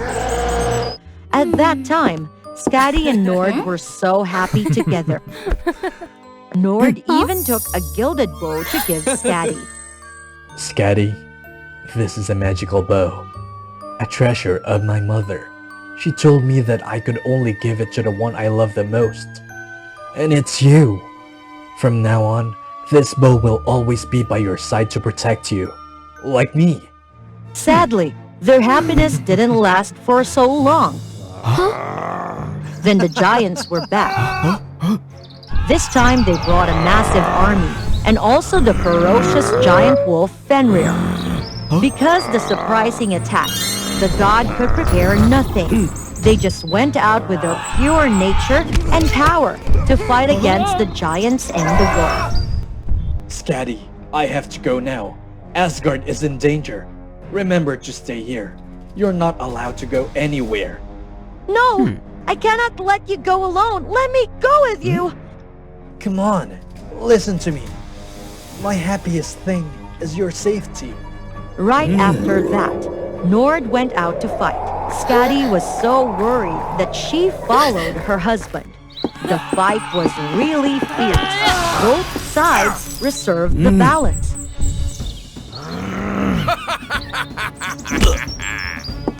Nord bravely went forward in the fight with the giant wolf and gradually got exhausted. Taking the chance, the wolf knocked him out far away, then moved forward to swallow the god. Right at that moment, Skadi appeared. She used a black wooden bar from the roadside to slide fast on the snow to the wolf and threw a spear to it.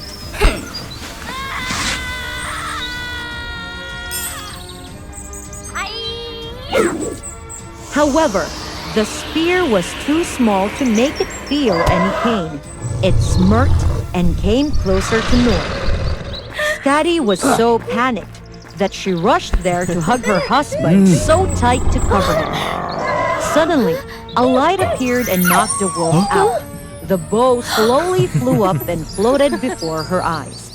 Skadi immediately realized that the bow could defeat the wolf, so she held it tight and shot at the wolf, making it collapse. Then Nord controlled water and locked the wolf inside a globe. After defeating the giants, the gods also came there to help them. They imprisoned the wolf and the giants with high security, not allowing them to escape anymore. Nord, I know it's too late, but I still have to say I love you. I want to be with you for the rest of my life. I've been waiting for this for so long. I also love you with all my heart, my beautiful Scatty.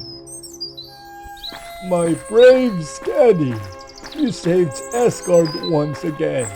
To return the favor, I granted you the title of Hunting and Winter Goddess with immortality. From now on, you and Njord can live happily together forever. Skadi and Nord looked at each other happily. They hugged so tight and shared a true love kiss.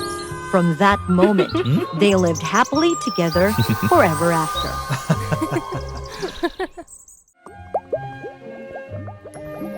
Oh, why is there such a beautiful house at the bottom of the ocean? Turns out, it was the place where the beautiful mermaid Alma lived. She had the power of creating beautiful pearls, including a 7-color pearl which could allow the life to thrive. She lived there with her aunt. Ah, Andrina, you're back! I bought you a gift which you will really love. Thank you! Andrina, I have something to ask you. Just say it. My birthday is coming. Could you please let me go out there for a while? No, absolutely no. You will not be allowed to get out of here without my permission. But I'm 17. I haven't get out of here even once. The world outside is really dangerous. You are not strong enough to protect yourself. I'll let you go out there when it's suitable.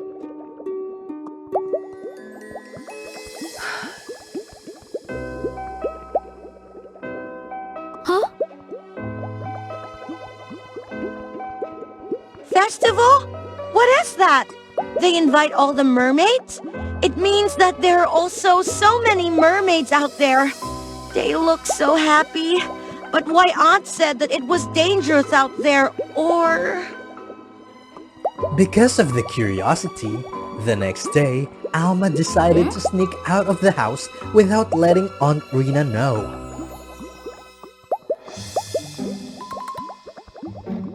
Following the instructions in the flyer, finally, she could reach the center of the ocean. They're all mermaids like me? Their clothes are too beautiful. Alma created some pearls to pin on her clothes, for making them becoming more gorgeous. She even created a wreath of pearls to wear on her head, with the 7-color pearl as the highlight of the wreath. After being satisfied with the dress, she excitedly entered the city and went straight to the castle. The things inside that castle were even more overwhelming to her. Suddenly, all the people moved aside. The queen arrogantly entered the castle from the outside. The oversized crown on her head was suddenly skewed down. A giggle was burst out, making the queen really angry. She immediately created a tornado to blow away the ones who had laughed at her.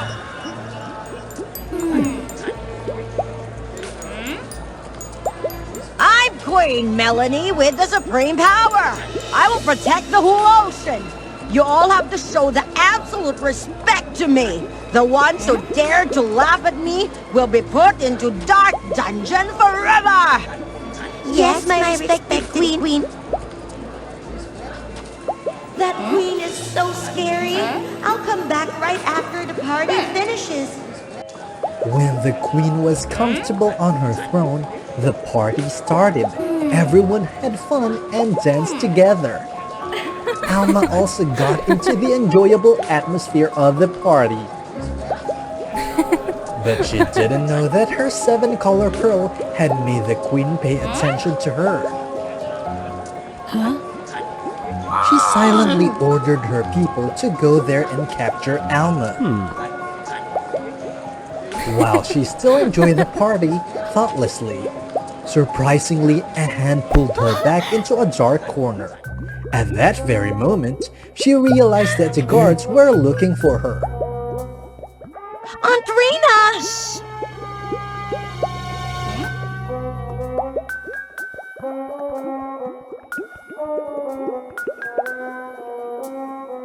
You were forbidden from swimming up here. Why didn't you listen to me? I just want to see the world outside. Quickly, come back with me. Huh? But why? Why didn't you let me go up here? Why did the queen want to capture me? Finally, who am I? If you don't let me know, I will never come back. With Alma's determination, her aunt had to tell her the truth. That's okay. I will tell you the truth. You are the daughter of the last queen. Queen Melanie is your real aunt. Despite being sisters, your mother had the power of creating 7-color pearl, which could help the ocean to maintain the lives. And Melanie could only create scary dark tornado. So the throne was given to your mother, and that thing made Melanie dissatisfied. On the day you were born, taking advantage of your mother's weak health condition, Melanie took your mother away. Luckily that day, I brought you out to prepare for the princess announcement ceremony, so you could escape.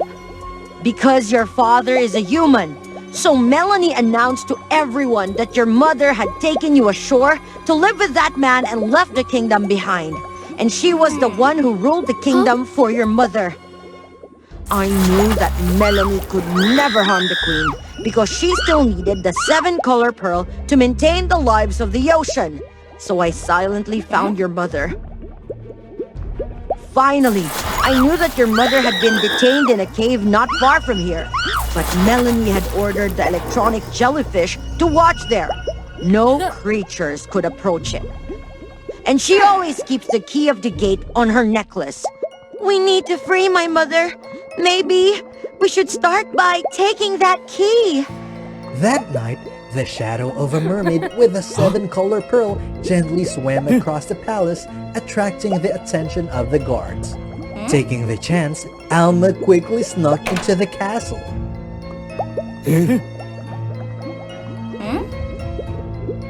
Finally, she could find Melanie's bedroom. She still wore the key on her neck. Alma gently came closer to take it away. Suddenly, Melanie woke up. I've been looking for you for so long. I didn't expect that today you stick your head into the oven that easy. You want to meet your mother as you wish.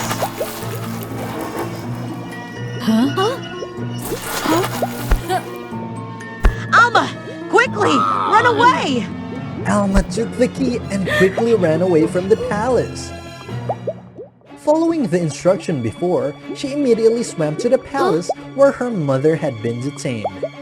Seeing the electronic jellyfish in front of her and the guards ferociously chasing after her, Alma quickly came up with an idea to solve them. Alma threw the pearls toward the jellyfish to attract their attention. Seeing the intruder, the jellyfish immediately attacked her.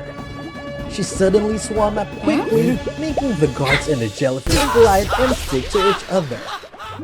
To make sure, Alma even used the pearl to create some ropes to tie them up, making them not be able to escape.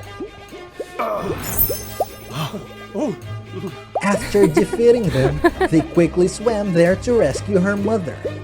Suddenly from behind, a source of power flew towards her. Then, Melanie crazily attacked Alma. Alma used the 7-color pearl to raise the coral, making them grow higher and higher to block the attack from her.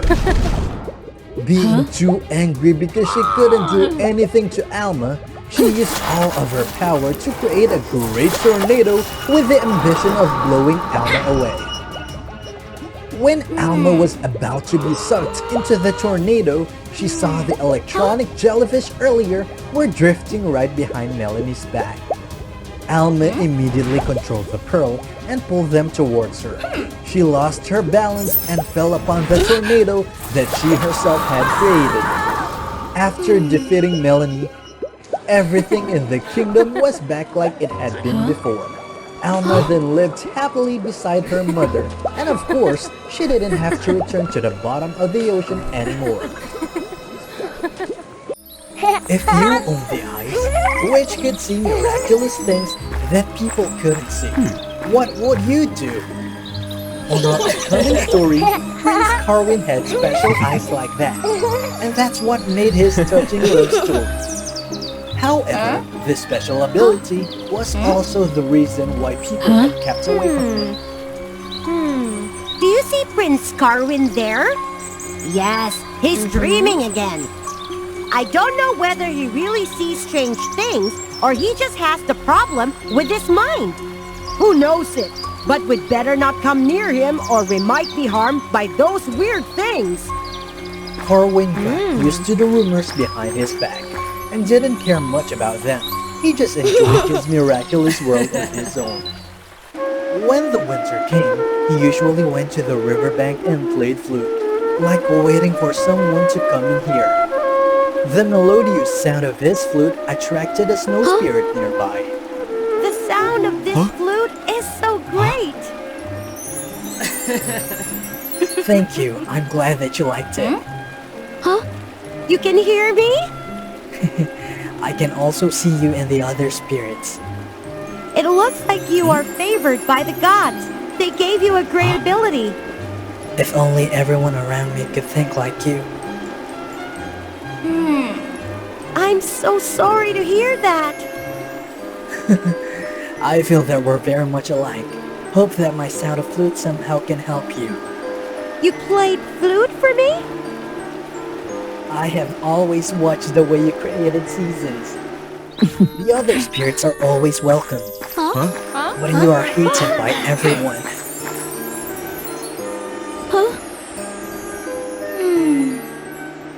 Some of them even want me to disappear. Because they haven't known about the benefits that you brought to them. Look! What a beautiful scene that you created! Moreover, the cold of the winter also brings people closer. You really know how to comfort others. My name is Era. And you? Just like that, they joyfully talked to each other. And they gradually fell in love with each other without knowing that. Time for winter quickly passed by, but the winter spirit didn't want to leave. She wanted to be with Carwin, making the winter there last longer. I don't know why this winter lasts for so long. Our food reserve is going to run out. If things keep going like this, we won't make it through. Knowing that, the Snow Queen was really angry. She decided to go find Era by herself.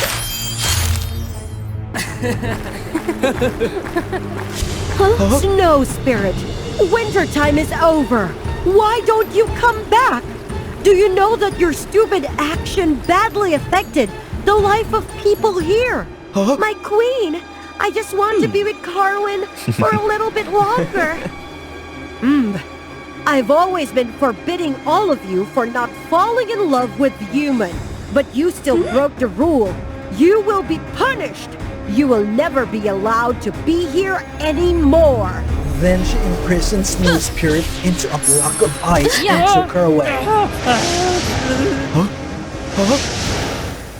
Carwin didn't know how to find Era.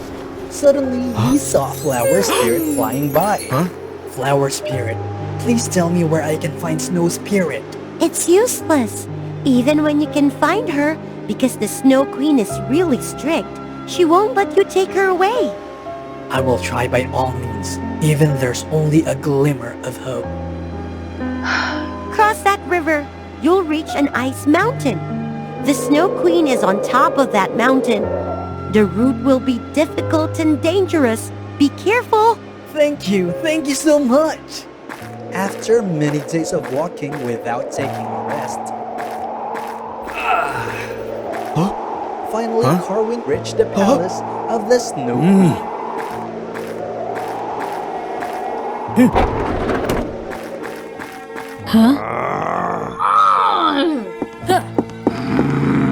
You have guts. You dare to come here? Please allow me and the snow spirit to be together. I really love her with all my heart. If so, just use your love to rescue her. Carwin tried his best to break the ice block. However, even when his arm was bleeding, the block was still the same without a scratch. Surprisingly, a drop of blood fell down to the surface of the ice block, making it melt down. My blood can melt this ice block down? Carwin immediately hugged the ice block. His blood and body warmth made the ice block gradually melt down. The cold entered his body, making him shiver, but he would never let go. Soon after, the ice block totally melted down, and the snow spirit was finally released. You are really persistent. However, I am the one who created Snow Spirit. If she wants to leave, she will have to give me back her power and become a normal person. At that time, she will just be an ugly old woman. I love her so much, but I don't want her to sacrifice that much. I don't want to live in those cold days anymore. You made me feel the warmth. If you don't mind, all I want is to be with you, even just for one day. Era, I will never let you down. Snow Queen, just to be together, we will accept everything. All right, as you wish.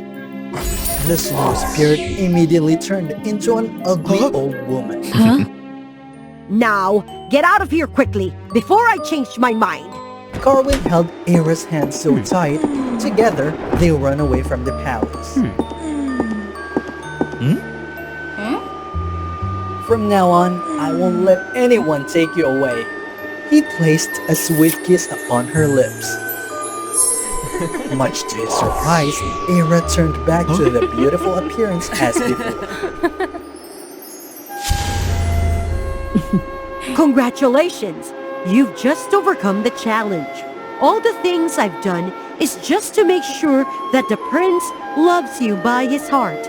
I will always follow and bless you. But if I know that you intend to betray Snow Spirit, I will definitely punish you. Thank you so much.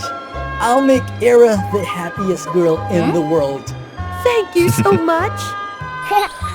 Then they lived happily forever after. Once upon a time, the fairies lived together in a magical valley with flowers blooming all year round. There was a garden called Eden, which represented life in the human land. The garden was cared for and governed by 4 fairy sisters: Earth Fairy, Water Fairy, Wind Fairy, and Fire Fairy. One day, when they had just set foot in the garden, the 4 fairy sisters discovered that the trees in the garden were withering. The flowers would not stop falling. The human world must be in trouble. They need our help. We'll come help them. Me! I'll come and help them. This journey will have many challenges and difficulties. Let's unite to overcome it. This is a necklace that represents the strength as well as the mission that you will shoulder to protect the humans' land. Always carry it with you. The 4 fairies bowed to their mother, and together they flew to the land of humans. The Wind Fairy flew over the deep green steppe with the wind. The blades of the windmill whirled to help the farmer grind the flour.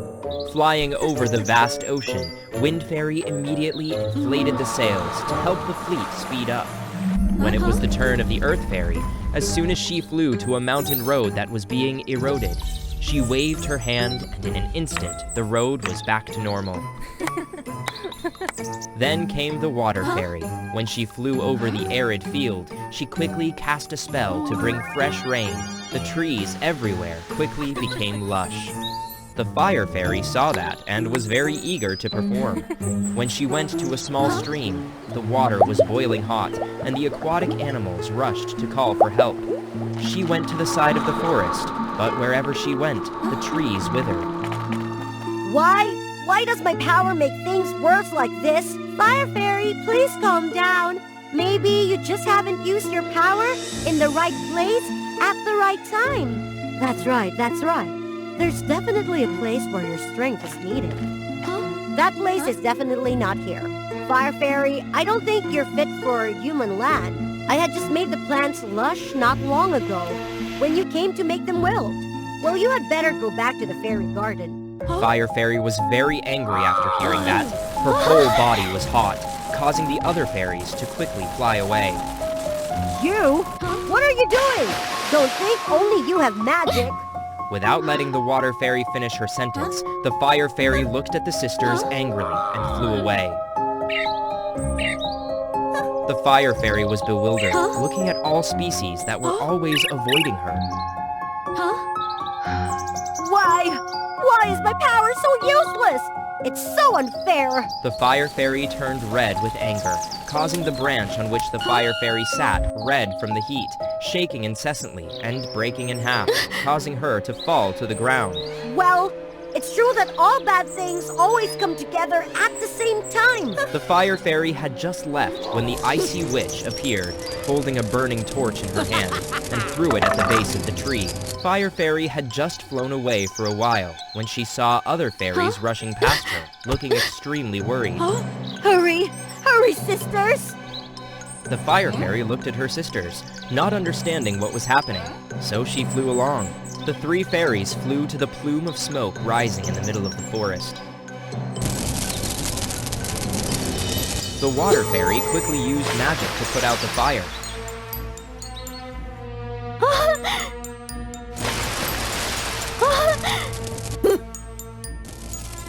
Fire Fairy, get out of the way! Don't disrupt us anymore!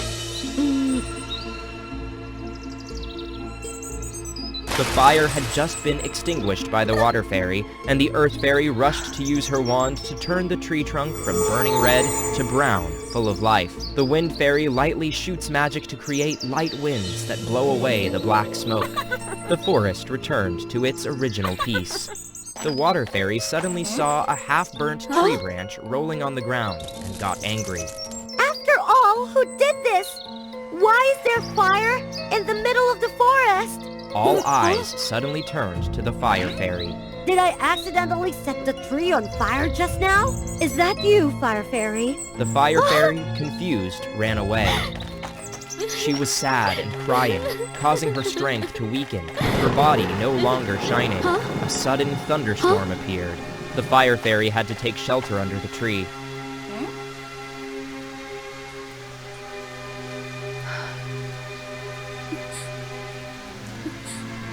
Don't cry, little girl. Human land does not welcome you. But there is a place that always waits for your arrival. Is there really a place waiting for me? It is the land of lava, where there are majestic volcanoes. Here's the map. You can go there anytime. Fire Fairy looked at the map in her hand, and then looked into the distance, ripped off the necklace, left it under a tree, and decided to go to the land of lava.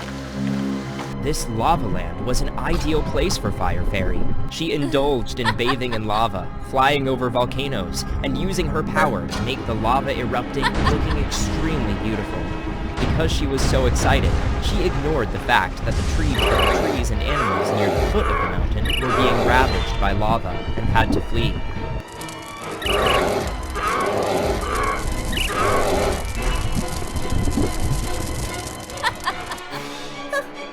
At the same time, the Ice Witch appeared, using her power to destroy the land of Phoenix. She froze the rivers, making it impossible for ships to navigate. She covered the ground with thick snow so that people could not go out, and crops were also destroyed. People could only stay in the house together to warm themselves by the small fire. The Earth Fairy and the Water Fairy were also locked in a giant ice ball by her after the fight. Only the Wind Fairy was able to escape. but her body was also full of wounds.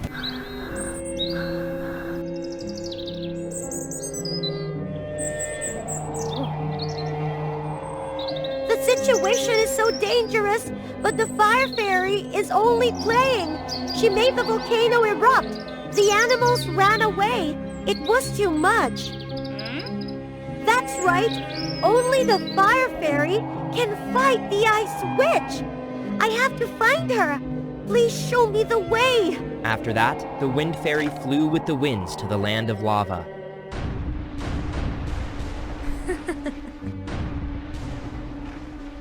Huh?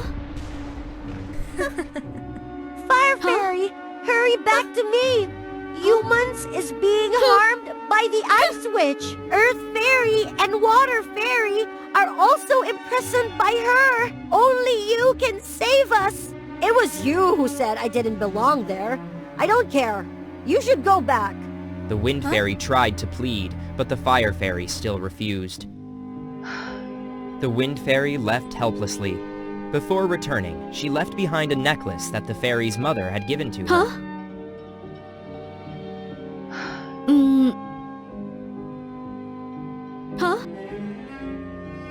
Wind fairy, wait! Finally, the fire fairy also agreed to return to save the human land with the wind fairy. When she arrived, she was amazed at the image of everything frozen. She quickly used her strength to break the ice, saving the earth fairy and the water fairy. Because of using too much effort, her strength also weakened. The weak! They have abandoned you! Why do you come back here? She used magic to attack the fire fairy, but fortunately, the wind fairy appeared and helped her. 3 sisters joined forces to protect the youngest fire fairy, but the witch's power was immense. Watch my power! When the witch was about to freeze the 3 fairies, the fire fairy rushed forward to cover. The witch's magic shot right into the face of the necklace. The magic was nullified. It turned out that the necklace had the effect of blocking all spells. The necklace! It will help us stop her! Come on, sisters! Let's work together! The 4 sisters put the 4 necklaces together. The leaf-shaped necklace gradually grew to form 4 shields.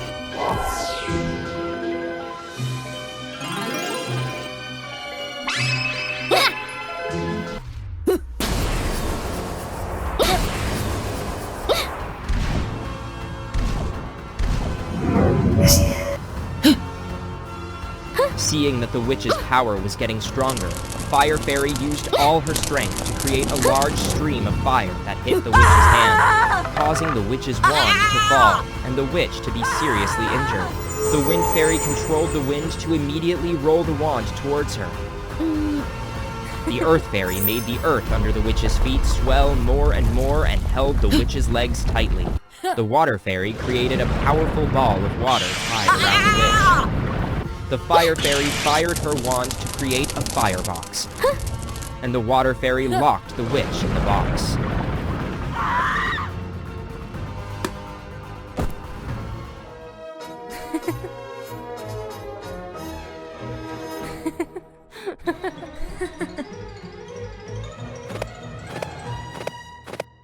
Finally! We did it! The 4 sisters happily cast spells to return life to normal. The Fire Fairy brought the box of fire to trap the witch to the lava land and threw into the largest volcano. And she also decided to come here to rule and keep safe, for this land did not let volcanic eruptions affect the lives of all species. When the evening came, the Fire Fairy would visit the family's fireplaces and join the people in making campfires.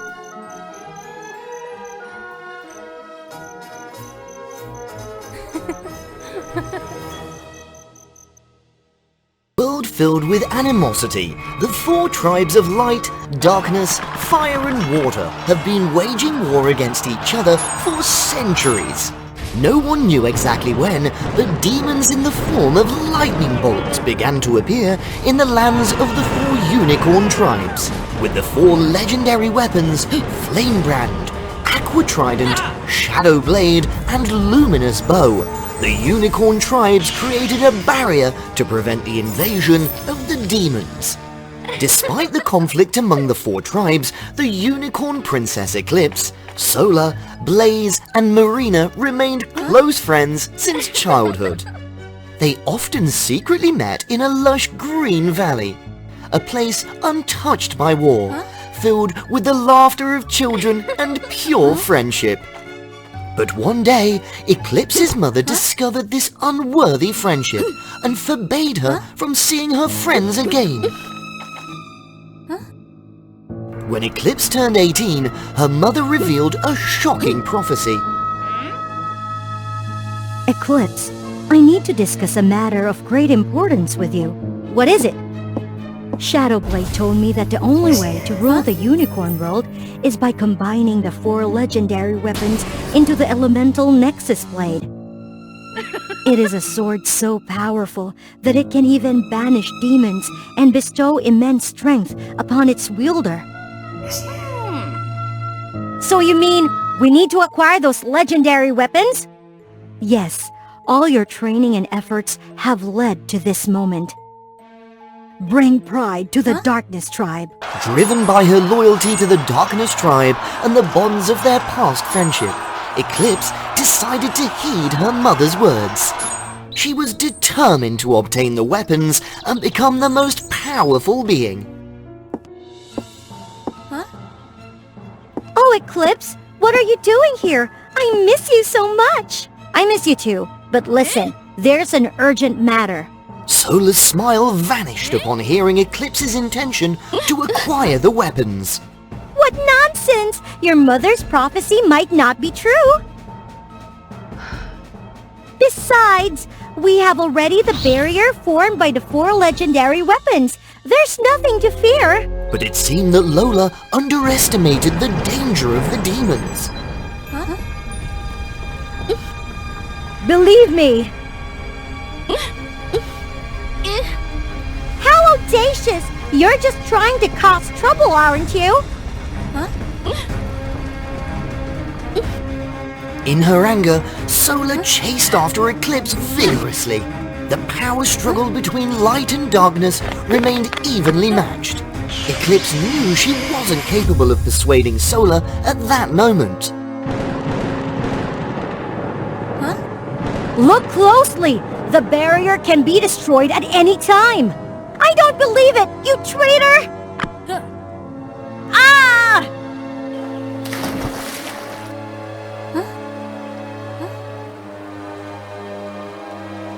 Eclipse found herself washed up in the land of the water unicorns. Luckily, Marina, the water unicorn princess, came to her rescue.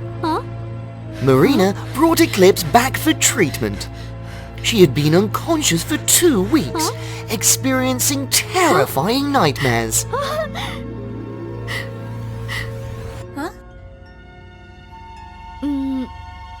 Marina?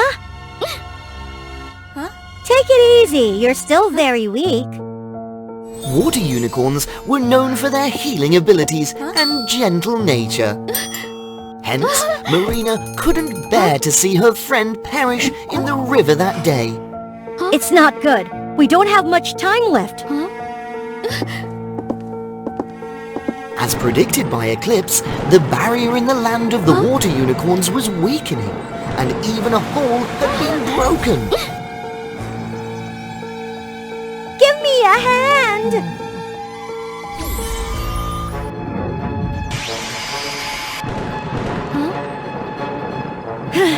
As you can see, the demons are growing stronger, and the barrier is getting weaker. Then what should we do now? I'm on my way to acquire the weapons to combine them into the elemental Nexus Blade. With it, we can cleanse the world from the forces of darkness. Would you like to join me on this quest? Trusting Eclipse's words, Marina agreed to join her. In this way, Eclipse successfully acquired the first weapon, the Aqua Trident. Together, they embarked on an adventure to the land of the fire unicorns.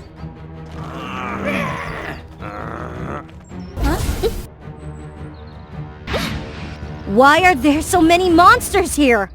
Huh? Huh? Blaze is very cautious when it comes to protecting our territory. Huh?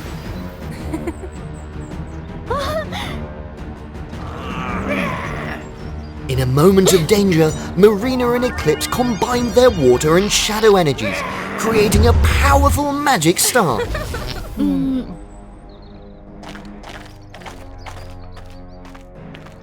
You two, stay right there.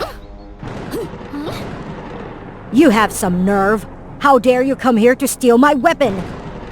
Are you so smart but still fail to see the problem? Look beyond your own barrier. Enough talk.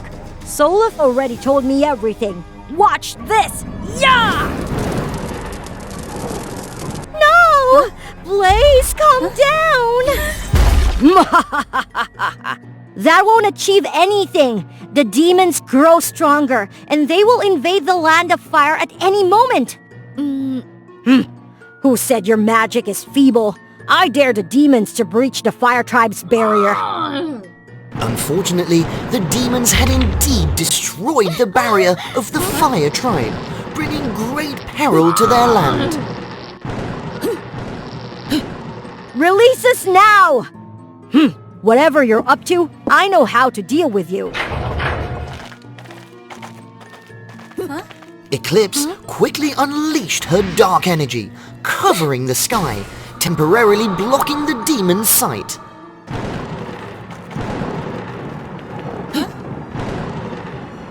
Now you see that? Will you join us in persuading Sola? I guess there's no other choice. As expected by Eclipse, the flame-brand weapon was acquired.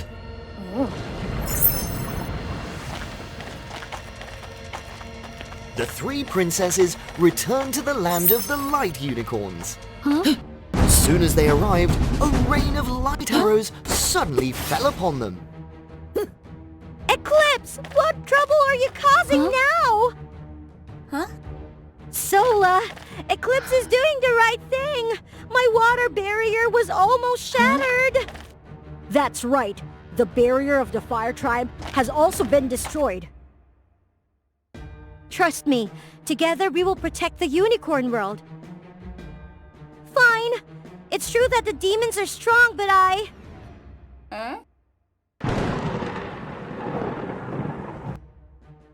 You're just like us. The most important thing is to still bring peace to our tribes. I believe a true princess will know what the right decision is. All right then.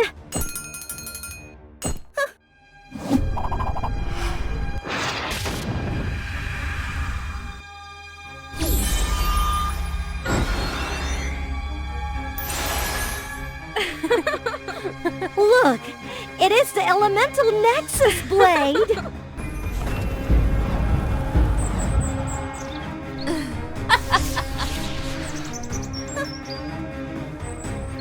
We did it! The demons have been expelled! Yes, the demons are banished, and from now on, this sword belongs to the Darkness Tribe. Eclipse, how dare you! I knew we shouldn't have trusted this little traitor! Give it back! Return the weapons to me! No! From now on, the Darkness Tribe will be the new truth! Oh! It's shattered! Eclipse was overwhelmed as the demon rose stronger than ever before, swiftly attacking the Castle of Light, crushing all hope and faith. Eclipse, holding the largest fragment of the sword, remained unaffected by the lightning bolts. Blaze! Marina! Are you satisfied now? The world will be engulfed in darkness as you wished. No! Sola! Eclipse then walked into the darkness, feeling lost and helpless. The light had vanished from her life, replaced by soulless creatures devoid of consciousness. For the first time in her life, she felt profound loneliness. She could no longer speak with others or or laugh with anyone. The joyful memories of her childhood flooded her mind once again. The four of them, simply being together like innocent children, represented her happiest moments in life. In the depths of despair, a flicker of hope ignited within Eclipse's heart. She realized that the desire for domination was a mistake. Life couldn't be complete without love and compassion. This is the source of the demons. Give up! You've already lost! Who are you exactly? Why do you seek to bring calamity? I was born from the animosity between the four unicorn tribes. I've been accumulating power, growing stronger day by day. I want to plunge the world back into a void of despair, where there is no pain, no war, and everything returns to nothingness. Silence! I won't let you wreak havoc any longer! Eclipse made a final desperate move. Even if it meant sacrificing herself, she was determined to bring life back to the unicorn world.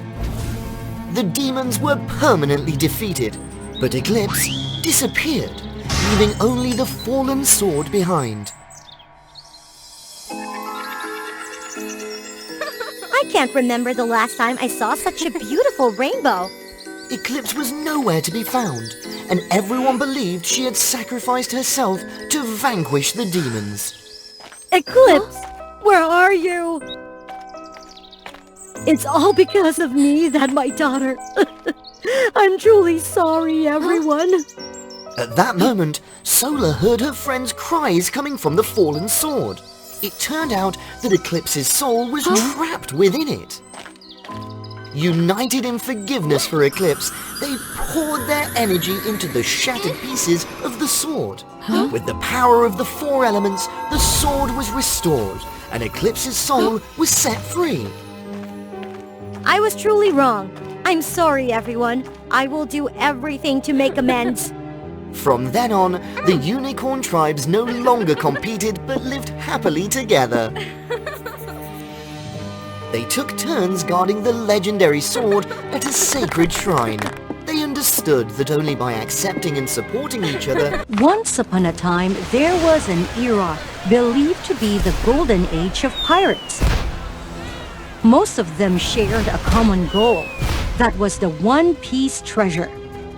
Because there was a rumor that One Piece treasure was so grand that it could help its owner rule the world. The most famous pirate crew that time was known as the Straw Hat Pirates.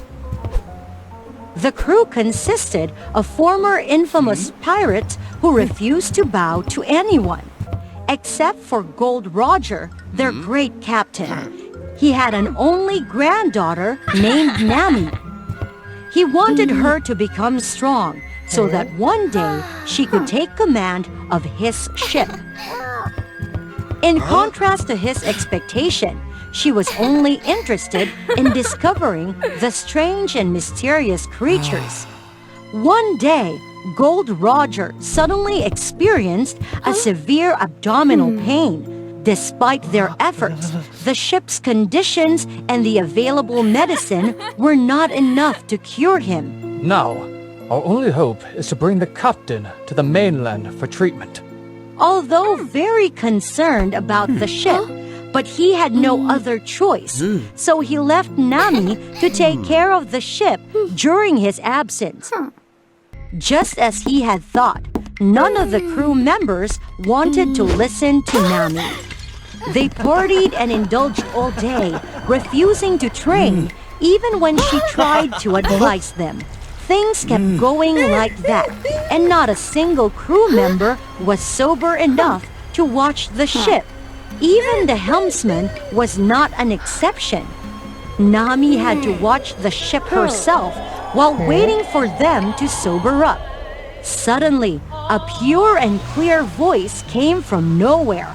Having not enough time to understand what was happening, the ship suddenly changed course and entered a foggy area. It's not good. Is that the voice of Sea Witch? That species used their singing to enchant men and make them jump off the ship so they could drain their life force. Nami had no choice but to use ropes to bind them all together. When she had tied up all the crew members, the ship suddenly collided with an underwater rock. The fog gradually cleared, and the creature called Sea Witch appeared right in front of her. Seeing that their singing hadn't worked anymore, they went into a frenzy and attacked the ship. There were too many of them, and Nami knew she couldn't fight them alone. She quickly cut the mainsail, and it fell, covering them all.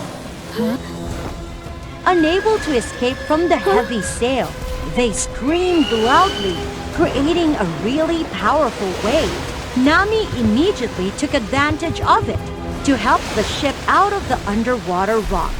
The next morning, when waking up and seeing themselves being bound, the crew members were so angry. Nami, did you play tricks on us? If you thought it would make us submit, you're totally wrong. The only reason we haven't thrown you overboard is because you're Gold Roger's granddaughter. Nami, still feeling exhausted, didn't bother explaining anything to them. At that moment, the crew realized they had drifted to a strange island. Let's get out and see what we found. Unbelievable! It's an island that hasn't appeared on the map. It's a new discovered island. Let's flip this island over. Quickly! Hold on! We should be careful because... Ignoring what she said, they excitedly move on to discover the new island. They were greeted by a type of fruit that was extremely attractive and emitted a seductive fragrance. One crew member took the risk to taste a piece of it. After a while, nothing happened. Then they excitedly devoured the rest of the fruit. Suddenly, Nami realized something wrong with this kind of fruit. That kind of fruit? It looks very similar to the fruit of the flower nymph. Huh? No! Everyone stop eating them! However, it's too late. They all turned to look at her. Anyone who had eaten the fruit of the flower nymph was now under its control and being manipulated.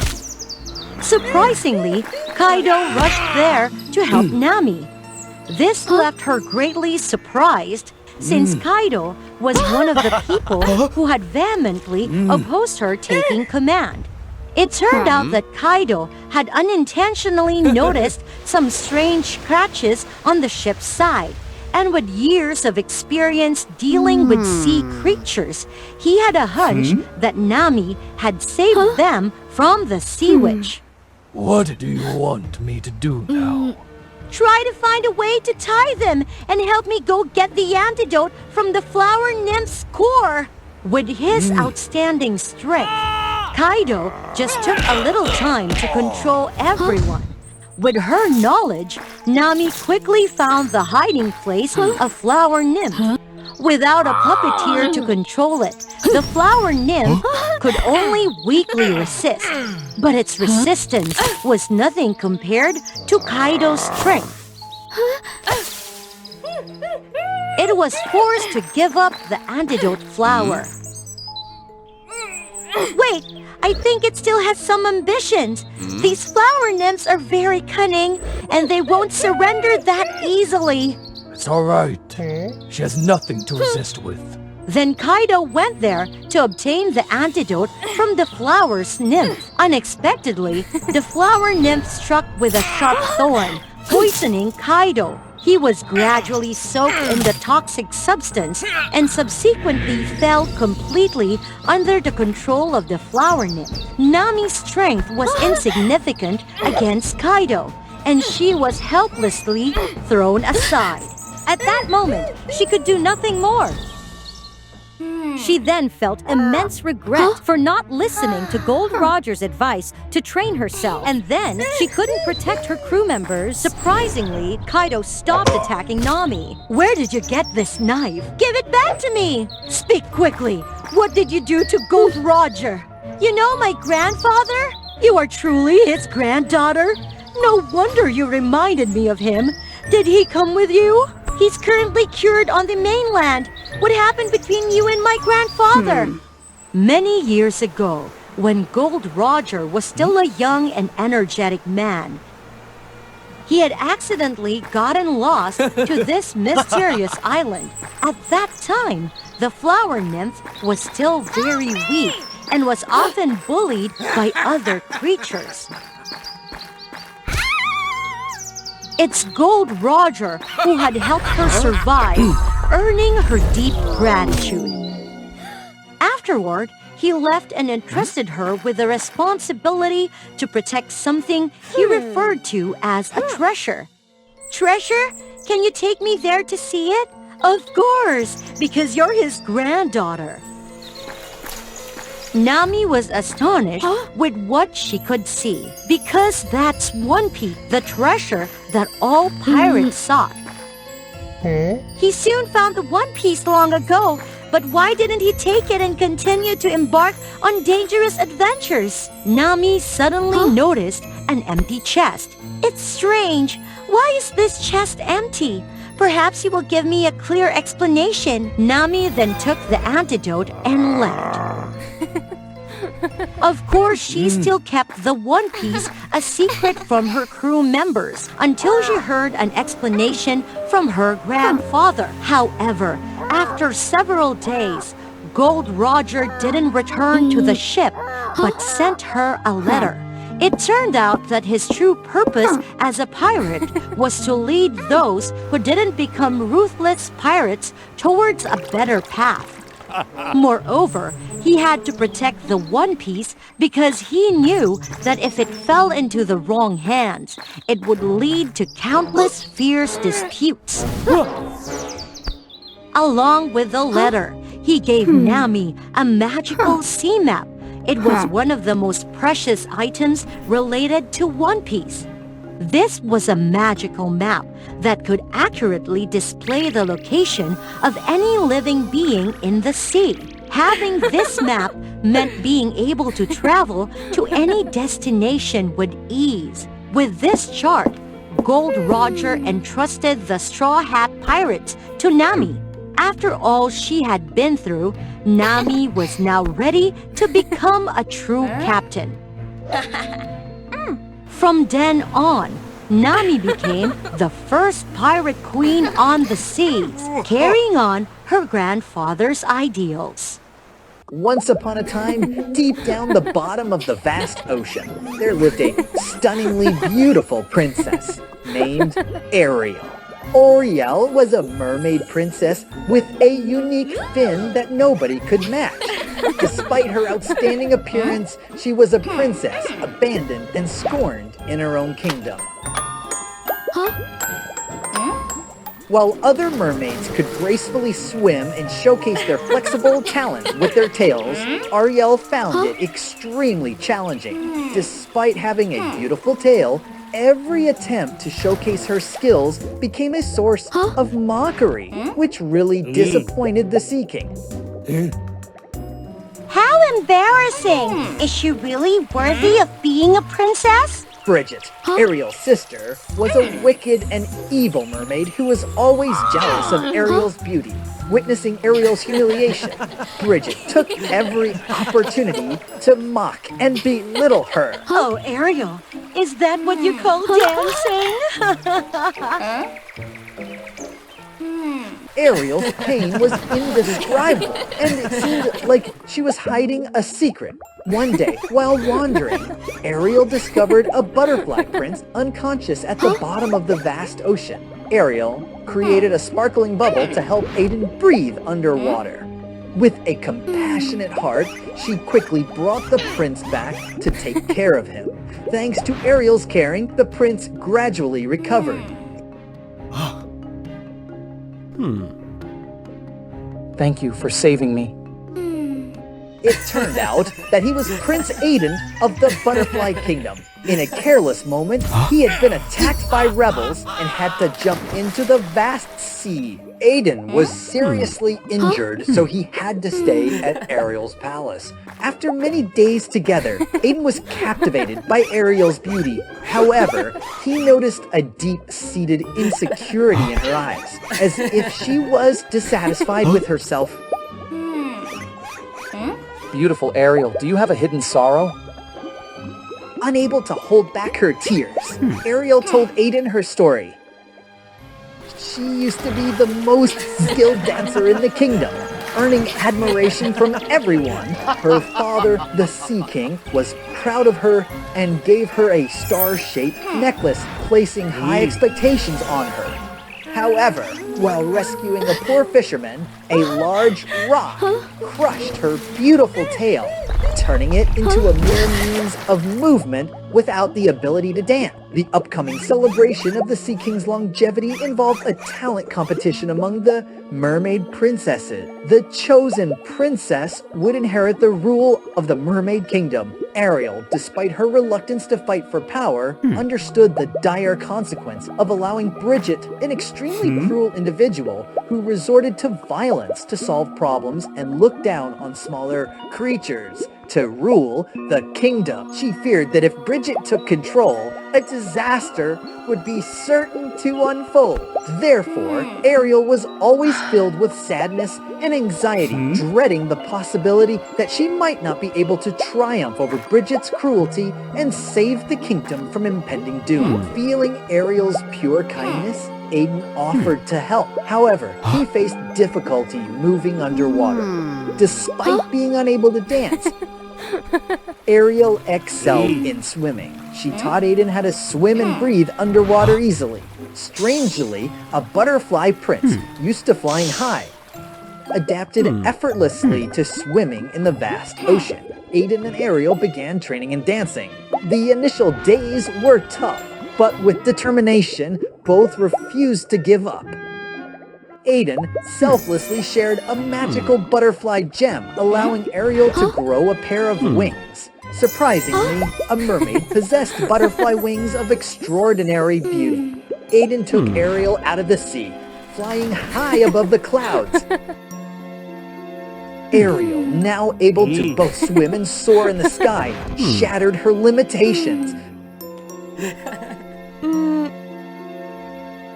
Bound together for many days, Aiden and Ariel developed feelings for each other. However, Aiden had to return to his butterfly kingdom to fulfill unfinished missions. They reluctantly parted ways.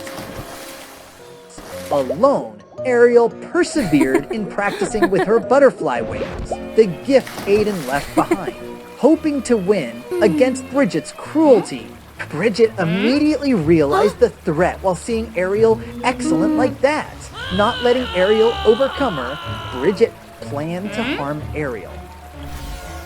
Returning home after exhausting training for hours, Ariel, fatigued, went to rest. Seizing the opportunity, Bridget stole Ariel's precious gem. Without the wings, Ariel is just a discarded thing. And the celebration day finally came.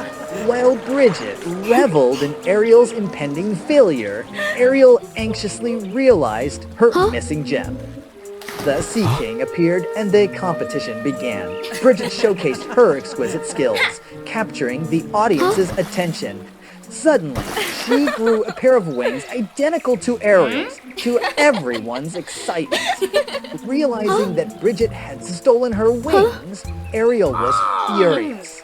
She never expected her sister to resort to such deceit. Then it was Ariel's turn, with no other choice but to face reality and start dancing. As expected, she was met with mocking laughter and contemptuous looks. How useless! Is that what you call dancing? Only Bridget deserves to be our queen. The Sea King sighed, deeply disappointed with the daughter he trusted the most.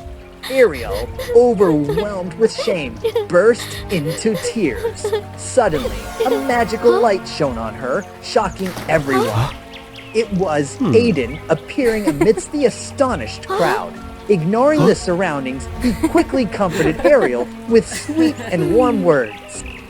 Beautiful Ariel, I believe in you. Don't worry, I will always be here for you. Aiden's comforting words breathed life and hope into Ariel. No longer fearful, she confidently displayed her extraordinary dancing skills, leaving everyone in awe and amazement. She even knew how to use the sunlight to make her mermaid tail sparkle like a diamond, captivating everyone's attention. Her father, King, beamed with pride and joy watching his daughter's stunning performance. He made the decision to pass on the trident to Ariel, allowing her to rule the sea in his kingdom. Bridget, unable to bear her own failure, had long plotted to seize the sea's throne, but was lost to Ariel. Bridget revealed her true malicious nature, using dark magic to attack Ariel and claim the ultimate authority. Bridget used her powers to wreak havoc and destroy everything. People, terrified, fled from Bridget's madness. Bridget had truly transformed into a wicked sorceress.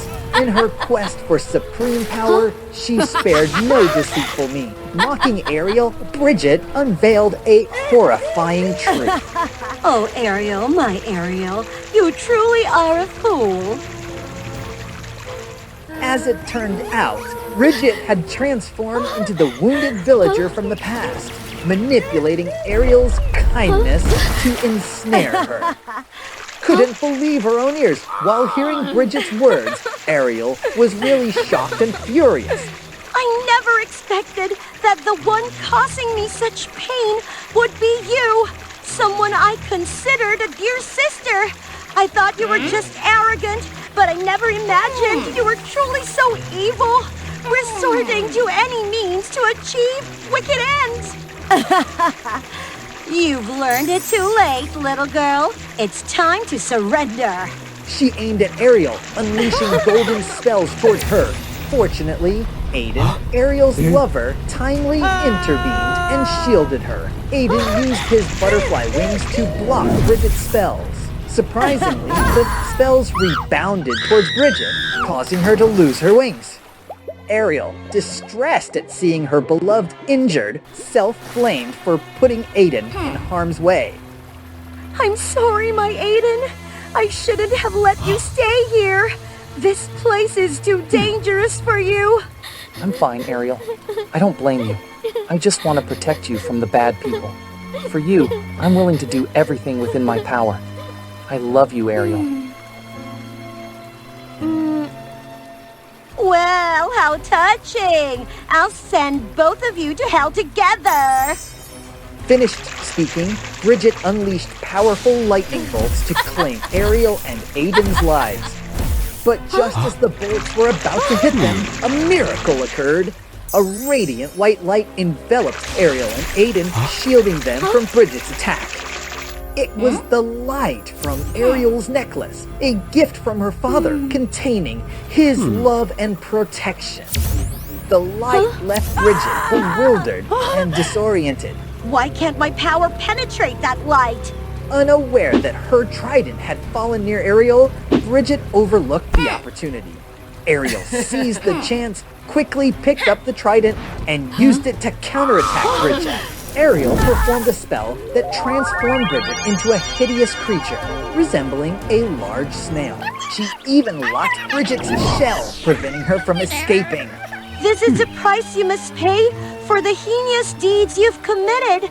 You will live in the shell forever, with no one knowing you, and no one caring about you. You will have to repent for what you've done. I hope you can awaken and feel remorse.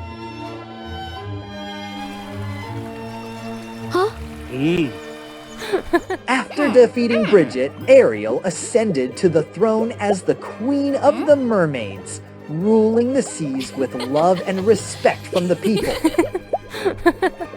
Every day, Ariel did not forget Aiden.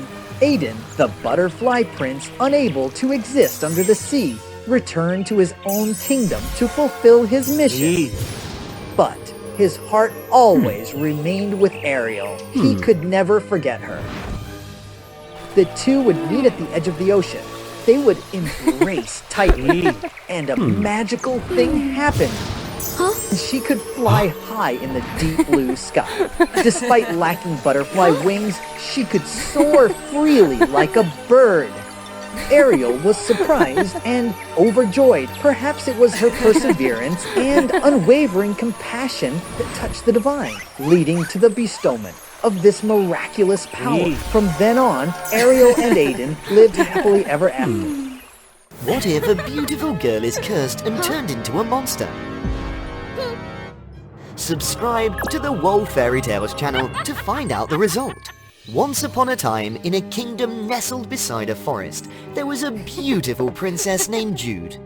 Her hair flowed gracefully like the Milky Way, and her eyes sparkled like stars. Oh, greetings, beautiful princess.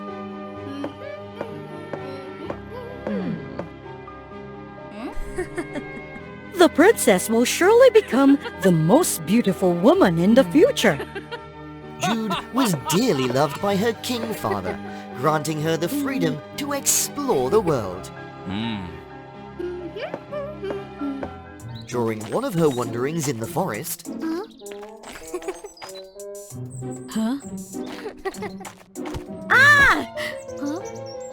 Jude cried out, trying to use everything around her to escape the trap. What should I do? Is there anyone who can save me?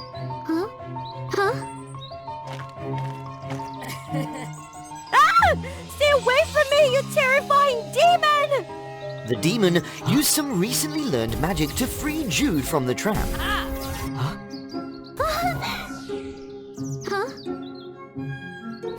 Jude learned that the little demon's name was Oak, and he lived in this forest. I'm delighted to make friends with you. You have no friends here. Lowly demons can never belong in the same world as humans. Understand? As time passed, Jude grew up to become a graceful and beautiful princess. This beauty of mine must be reserved for someone worthy. Jude rejected all marriage proposals, setting her heart on Prince Zatal of the neighboring kingdom.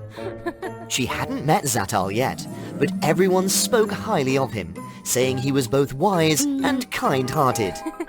Jude's admiration for Zatal reached his ears. Prepare the betrothal gifts. I shall propose to her. As predicted, Jude gladly accepted Zatal's proposal.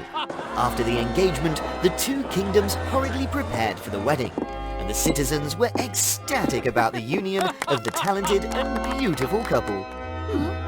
This is the engagement necklace. I want to give it to you. Put it on me quickly, Zatal! As soon as Jude wore the necklace, she immediately struggled and transformed into a monster before everyone's eyes. Huh? She's the creature cursed to transform and destroy the kingdom. The king was complicit in her actions. Wicked demon, let's get rid of it! Get out of here! Terrified, Jude tried to remove the necklace from the goblet. At that moment, a demon lord appeared, dispersing the citizens and taking Jude away. The demon lord carried Jude deep into the forest, away from lurking dangers. Who are you? Why did you save me? The demon lord smiled and recalled their past, when they were both children and he had rescued her from a trap. You're Oak, aren't you? Back in Jude's kingdom, when her father was driven away, Zatal seized the opportunity to become king, uniting the two kingdoms. Thank you for helping us defeat the monster. But ever since Zatal's reign, the people's lives were never happy. He imposed strict laws, preventing the citizens from trading with others outside the kingdom, and the food supplies were rationed, causing hunger and sickness. Seeing this, Jude felt deeply distressed. I want to return and punish that wicked Zatal. But with this appearance, I even find myself repulsive. How can the people accept me? Seek the forest's wizard. Why do you keep following me? Just go away. The forest wizard, my magic teacher, will help you break the curse. Take me there. So Oak led Jude to the dwelling of the forest wizard. The difficulties they faced on their journey made them understand each other better. Finally, Oak and Jude arrived at the cave of the forest wizard. You want to break the curse, don't you? Huh? How do you know? Once the necklace is worn, it cannot be taken off. The only way is to use the blood of someone who truly loves you to unlock it. Hearing the wizard's words, Jude fell into despair. You will find that person for sure. With this hideous appearance, who would dare to love me? Huh? As she grieved, Oak presented a small chest before her. Inside the box was a precious hairpin, a gift from her late mother, cherished by Jude for a long time. I've been searching for it for so long. Why did you? I found it when you discarded it and kept it until now.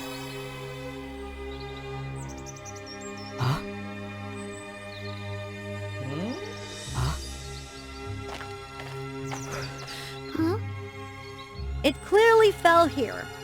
Thank you for taking care of it so carefully. Looking at the battered hairpin, Jude realized that appearances did not determine one's true nature. And Oak, the demon lord she had always looked down upon, turned out to be reliable, kind-hearted, and far better than those handsome and scheming individuals. Oak, help me reclaim the kingdom. Under the cover of night, Jude sneaked into the kingdom. Jude transformed into a monstrous figure, frightening the soldiers. The demon is back! Quickly defeat her! Painful memories from the past resurfaced, leaving her paralyzed. Everyone calm down! Jude has returned to help you escape Zatal's tyranny! Didn't life become even more miserable after Zatal took the throne? We want freedom! Let us help! Jude was overjoyed as she directed the citizens to attack from the outside, while she and Oak infiltrated the castle to confront Zatal. As Jude and Oak entered the hall, Zatal unexpectedly launched a deadly attack. She was not accustomed to fighting. Jude, despite her monstrous form, quickly found herself at a disadvantage. Zatal took the chance to strike a fatal blow, but unexpectedly, Oak shielded her with his own body. No! Oak! Jude suddenly felt her body changing, her horns and claws disappearing. She had returned to her normal human form. The curse was officially broken. Let me go! Let me go! Oak! Wake up! Oak! I love you! You've become an integral part of my life. I cannot go on without you. Calm down. It's just a surface wound. How can a demon lord like me be defeated? You? You heard everything? You're making too much noise. Yes, I heard it all. The elated citizens cheered as they were finally free of Zatal's tyranny. They brought back the king and restored his reign. After Oak recovered, a grand wedding took place. The two exchanged a sweet kiss before the entire kingdom.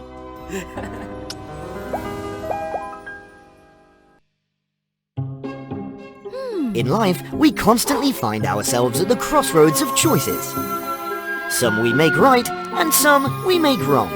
Choices are much like the petals of a dandelion, enchanting and impossible to predict.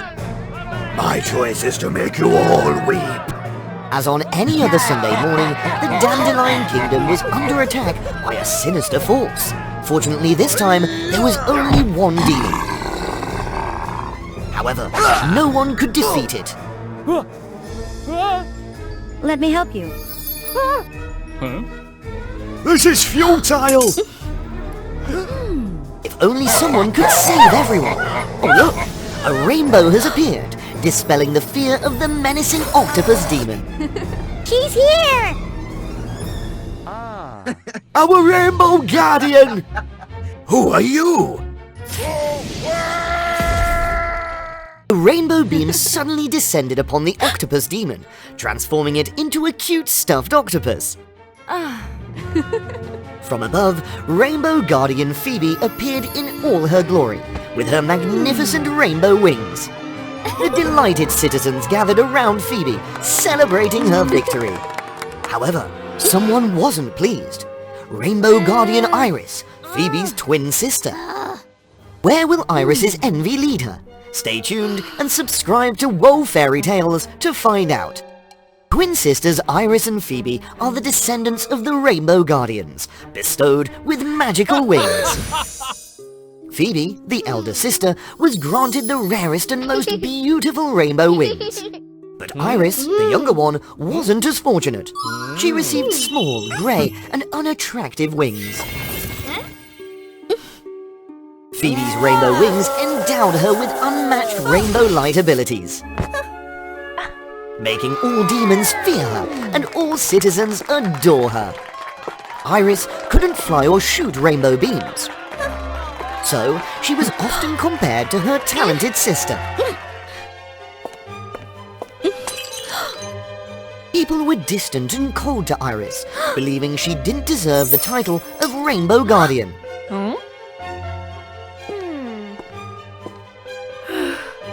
This made Iris increasingly insecure and closed off. Iris felt her fate was unjust. She especially envied her sister's pair of rainbow wings. Nevertheless, Iris quietly helped people with her modest abilities. She hoped that one day someone would recognize her worth. Today is the birthday of the two sisters, Phoebe and Iris. Precious gifts were delivered from all corners of the Dandelion Kingdom.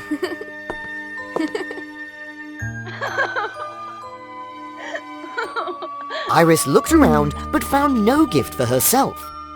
She couldn't bear it any longer. Feeling dejected, she turned to leave. Suddenly, a plump bird flew into the royal banquet hall.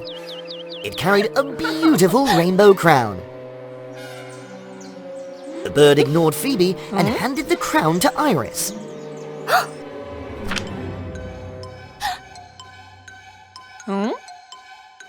For Iris, the most deserving.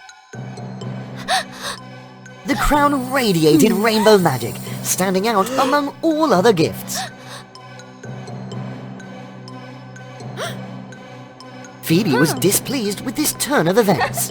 I can be just like you now. No, Iris, there must be a misunderstanding here. This crown belongs to the most deserving one. Are you deserving, Iris? That's right! Only Phoebe deserves this rainbow crown! Iris, hand me the crown! No. Phoebe, with a cold spell, took the crown from Iris's hand. Amidst cheers, she placed the rainbow crown on her own head. Iris, heartbroken, left the party. Since Phoebe possessed the rainbow crown, for some reason, she became selfish and stopped caring about her role as a rainbow guardian.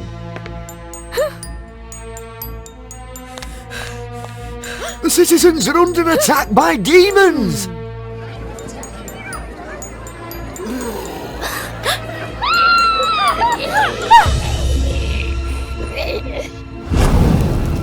Just one demon and you can handle it? I'm busy! The rainbow crown emitted a sinister magic, mesmerizing Phoebe. Iris noticed but didn't know what to do. Even without Phoebe's protection, the citizens managed to defeat the demon. However, many were injured. Unlike her selfish sister, Iris continued to help people with her limited abilities.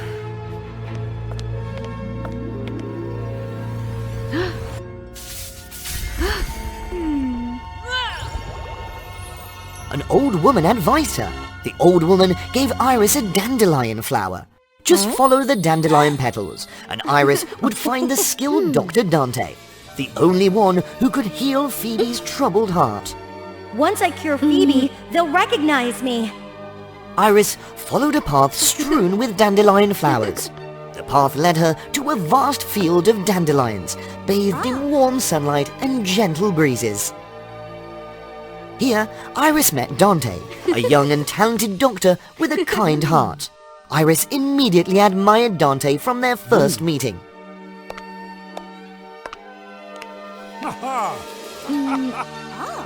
Dante spent a lot of time with Iris, caring for her, teaching her medical knowledge. But in reality, Dante was the Demon King. However, because someone finally cared for and valued her, Iris didn't realize she was being deceived by Dante. Iris was happy by Dante's side. Nevertheless, she needed to save her sister. Iris, you could stay here with me and forget about those who underestimated you. I have to help my sister. In that case, you'll need to obtain 3 of her rainbow feathers. I can't. No one can touch her rainbow wings. Then I can help you.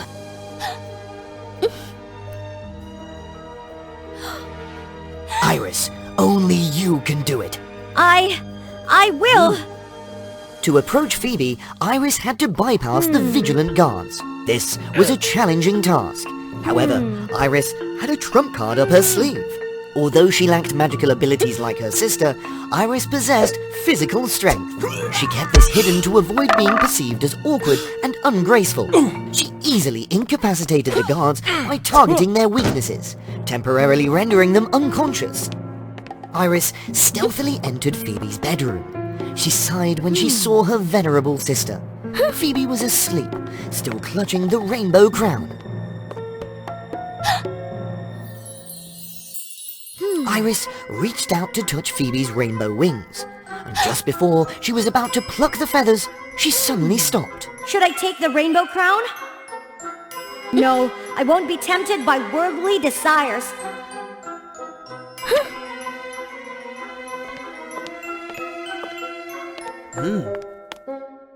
I've taken the rainbow feathers.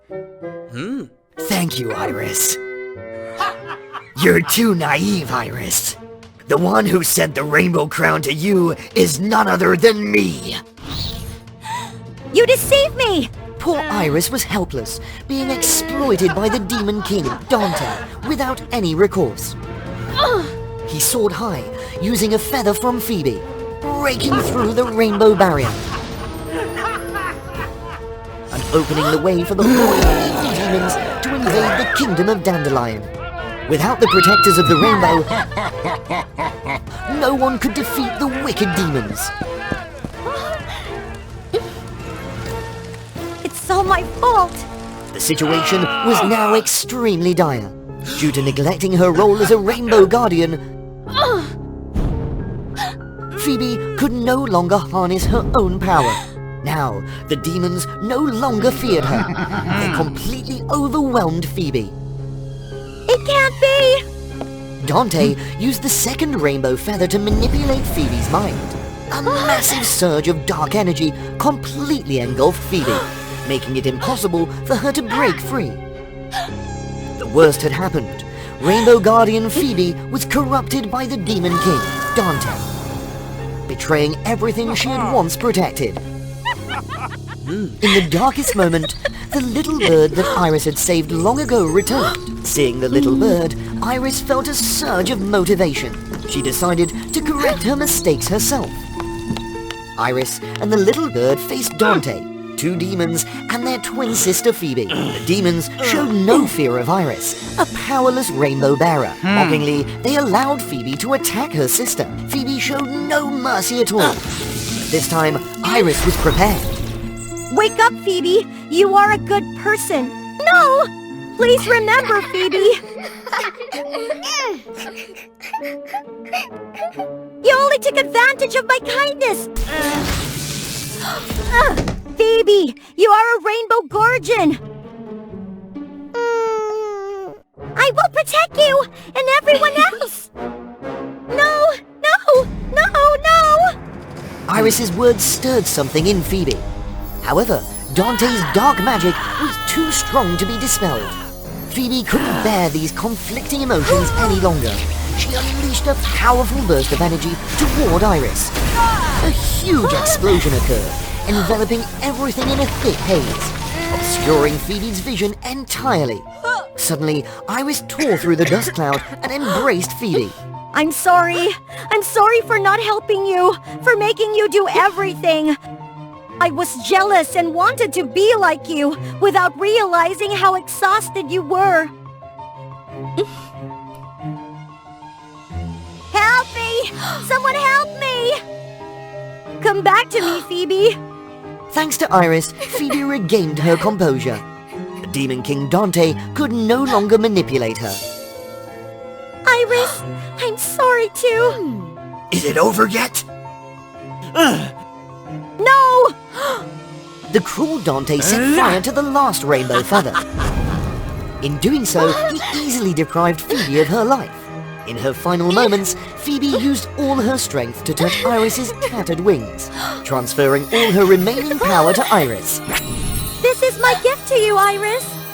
Iris no longer needed the rainbow wings. All she wanted was to be by her twin sister's side. No, I can't accept this. Thank you, Iris. Thanks to you, I've realized my flaws. Despite having boundless strength and the love of everyone, I should not have been complacent and lost myself in arrogance.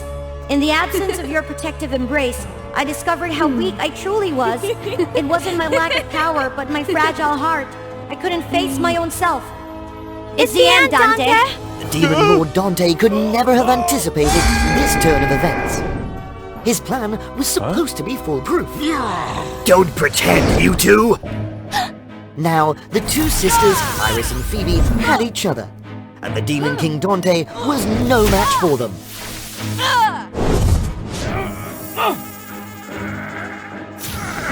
No! Iris, Phoebe! We will always be together.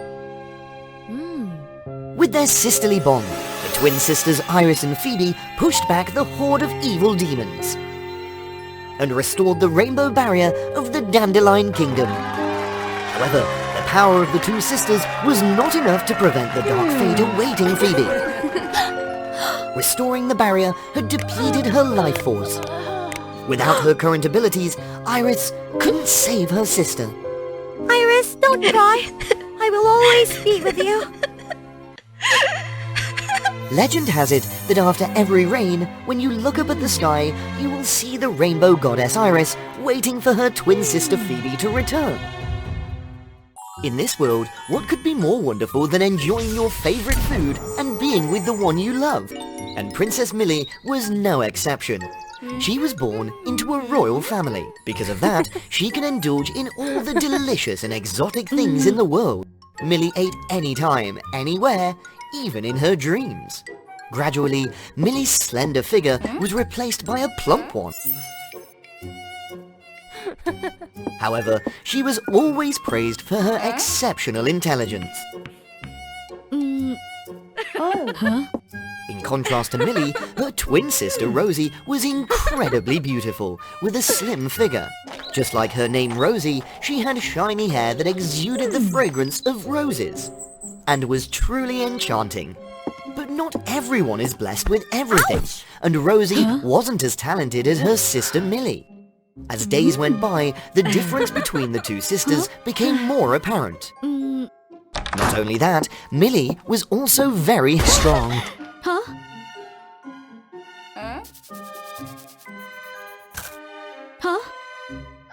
Have I gained weight again for no reason? She looked at herself in the mirror, feeling even more insecure about her chubby body. When she went outside, Millie felt uncomfortable seeing people staring at her.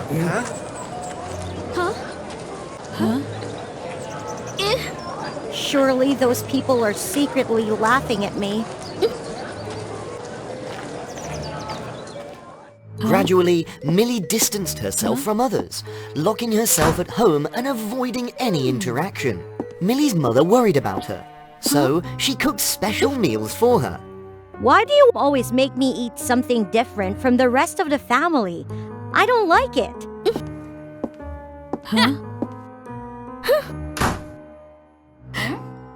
Tomorrow there's a royal ball happening, and I really want to go. Can you come with me, sis? No, never. I don't want to be a laughingstock. The next day, a knock at the door woke Millie up. Millie, tonight is the night of the ball. Please, come with me. You're too bothersome. Don't waste your efforts anymore.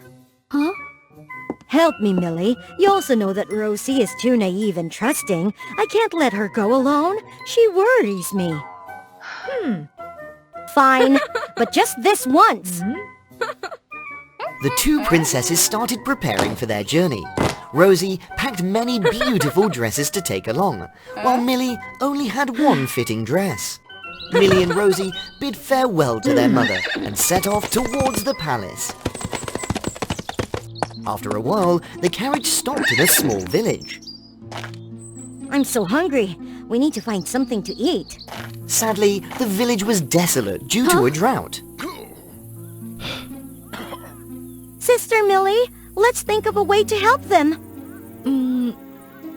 Thanks to Millie's intelligence, she quickly found an underground water source. Ah, I found it! Thank heavens! Truly a genius! We have water now! We have water! I can be useful too. The two princesses continued to help the villagers rebuild their devastated village. Millie diligently watered the colourful flowers and helped the people push carts and rebuild their houses. Meanwhile, Rosie used her magical hair to bring new life to everything around. The villagers were immensely grateful to the two princesses, and they gave Millie and Rosie delicious food and invited them to stay. But Millie and Rosie declined because they had to hurry to the ball on time. Those people are truly wonderful. They're not hateful like the people in our hometown. Finally, they arrived at the palace, looking at the bustling crowd. Rosie's heart was filled with excitement, while Millie felt indifferent, munching on her food. Rosie hurriedly pulled Millie into the dressing room inside the palace. Rosie eagerly took out the most beautiful dresses. She looked magnificent in every outfit, like a true flower. Millie took out her only dress. It turned out Millie had eaten too much of the food the villagers gave her, which made her body gain more weight. I'm done! Rosie, you should go to the ball alone. No, I'm afraid without you. You have to come with me. Millie felt powerless and reluctantly picked up the dress to try it on again. Let me help you. Rosie struggled to help Millie put on the dress, but it was challenging. After a while of struggling, the final button was finally fastened. Millie looked at her round figure from top to bottom.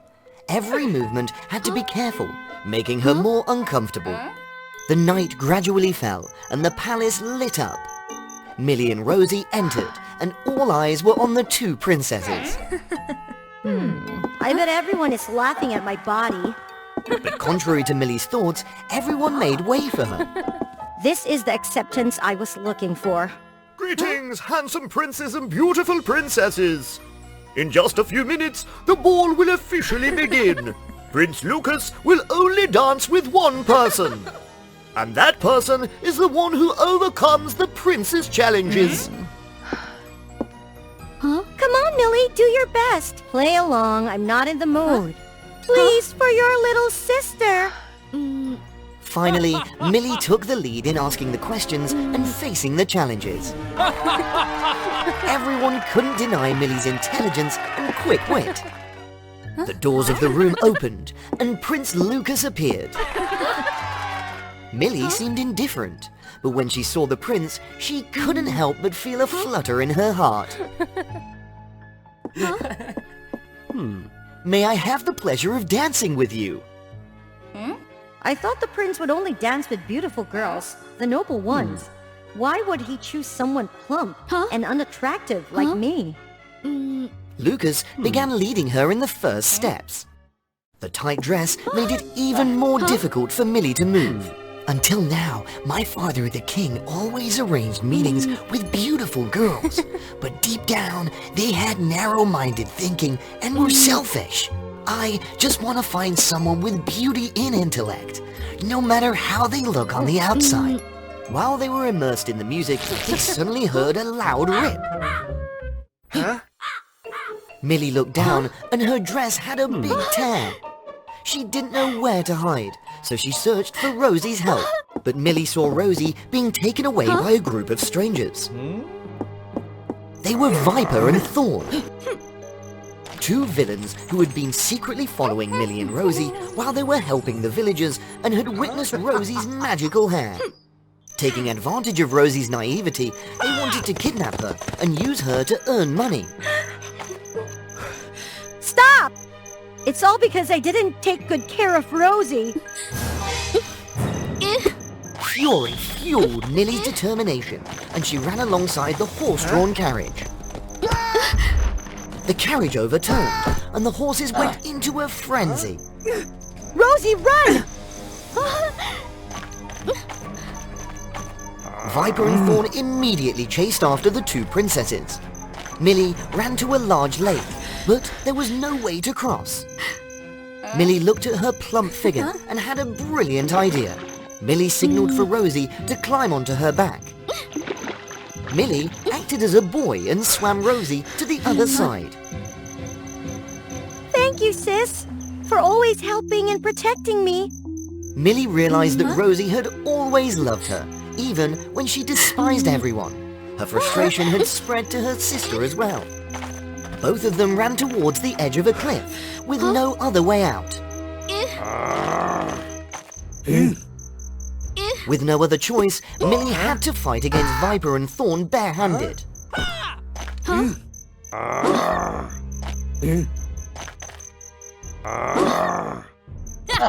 Suddenly, Millie heard Rosie scream.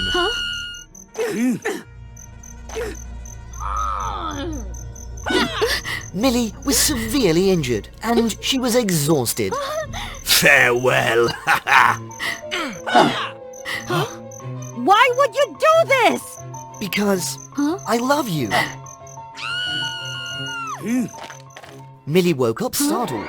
It was all just a dream.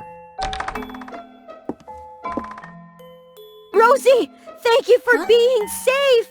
These are all healthy dishes, delicious and won't make you gain weight. You can eat them to your heart's content. It turned out that Millie had misunderstood her family all along, which had made her become resentful and unpleasant. No one despised or mocked Millie. Truly a beautiful and kind-hearted girl. Everyone passing by waved and greeted Millie warmly. Millie felt like the barriers between her and the others had been broken. Millie always chose healthy food, exercised diligently to avoid uncontrolled weight gain as before. Embrace everything with a positive attitude. That's how life